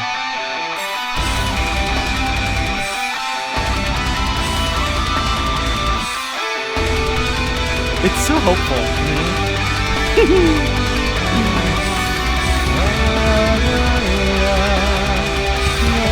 This sounds like it. I play this live now.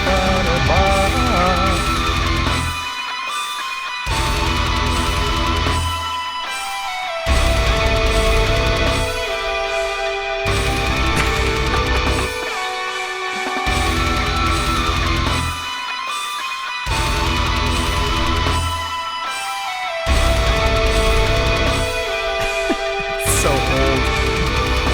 Rob, maybe you're the only one left who has a copy of that, dude. Holy shit, bro. You've really changed your tones up a lot.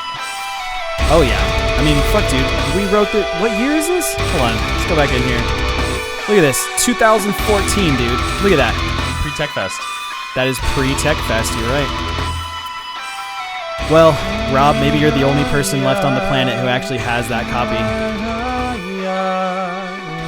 This actually brings up a very interesting conversation that I want to just touch on briefly. So I recently have been getting into cryptocurrency much further than I had in the past 3 or so years that I've actually been like investing, right?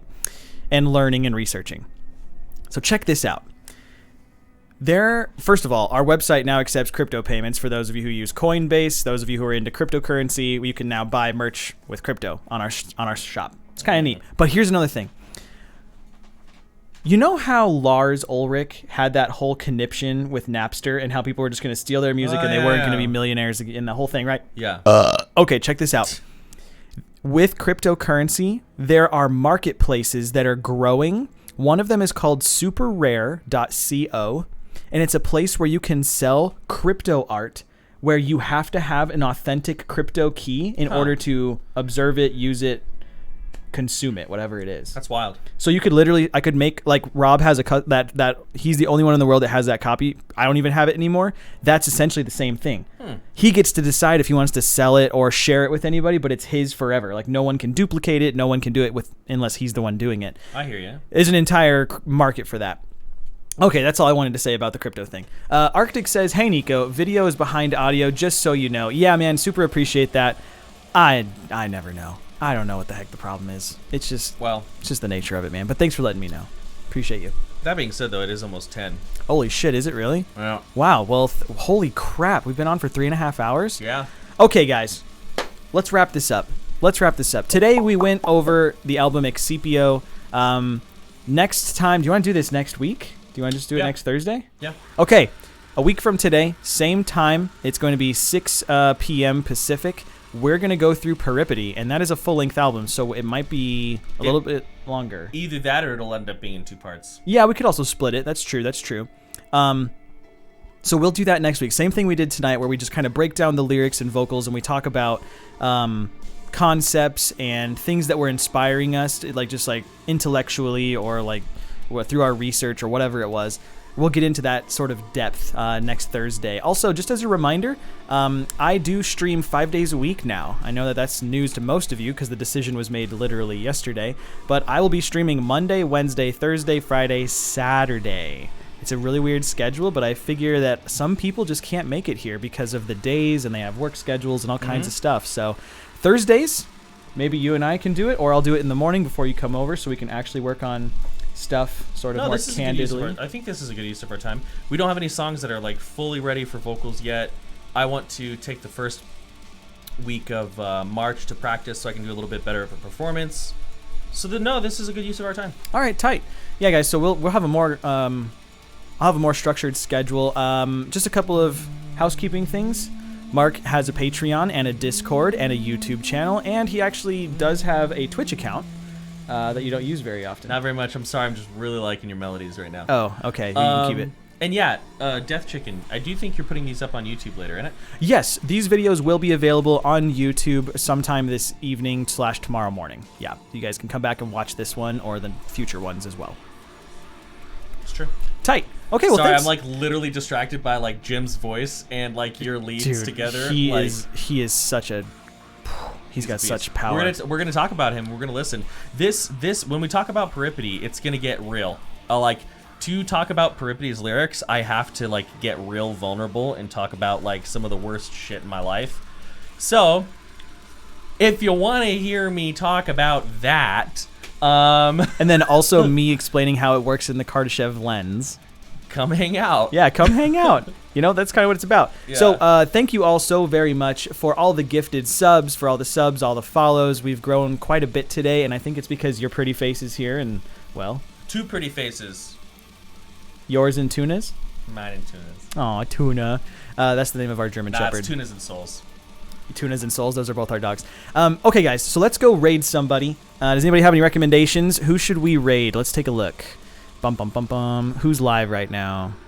Channels you follow who are live? None. Nobody. Amazing. That's surprising because I follow a handful of people. Okay, well, nobody's live, so y'all have a great night. Wait, Dogo? All right, Skunk, what you got? Because we are... Maybe we'll let the dogs make an appearance next stream. Oh, doggo. I thought you said don't go. No, doggo. Oh, I get it. Doggo. Do you even meme, bro? Do you even meme? Bruh. No, I'm only into We should Dogecoin. raid food. Riley, I'm into that. Let's go get some food. Oh my God, I'm hungry. Let's Riley's go. literally on the other side of the wall. Yeah, he is. Hey, Riley, you want to make an appearance? Riley, do you want to bring the dogs in here? You can send them onto the couch, dude. Bring the puppers. Yeah, okay, we can stay on for a couple Bring the minutes. pepperonis. Pillars of ash. Bring them. Mom, Pillars of ash. bring the puppies in here. He says, all right. He just Blossom yelled is a at me. great up-and-coming Sea of Thieves player. Okay. Okay, yeah. What's the link? Do you have the link? Where's the link? Flotsam? Oh my gosh, what a great name to be Sea of Thieves player. Yeah, here come the puppies, everyone. Hi, Tuna. So, here. Riley, get him up on the couch. No, yeah, Tuna. Tuna, come here. Come on. Yeah. Oh my gosh. Look at the pups. Oh my. Hi, sweet girl. Hi, Hi, Tunes. sweetness. Hi, Tuna Bear. Tuna is so sheepish. I remember one time accidentally scaring her and she peed. Poor Yep. thing. I didn't even mean to. I just like came around the corner and said her name in a deep voice and she was like, "This is death." Oh my God! Look at this sweet little face. Look at how sweet she is, everybody. Look at how sweet Yeah, this but dog as soon is. as you stop touching her, though.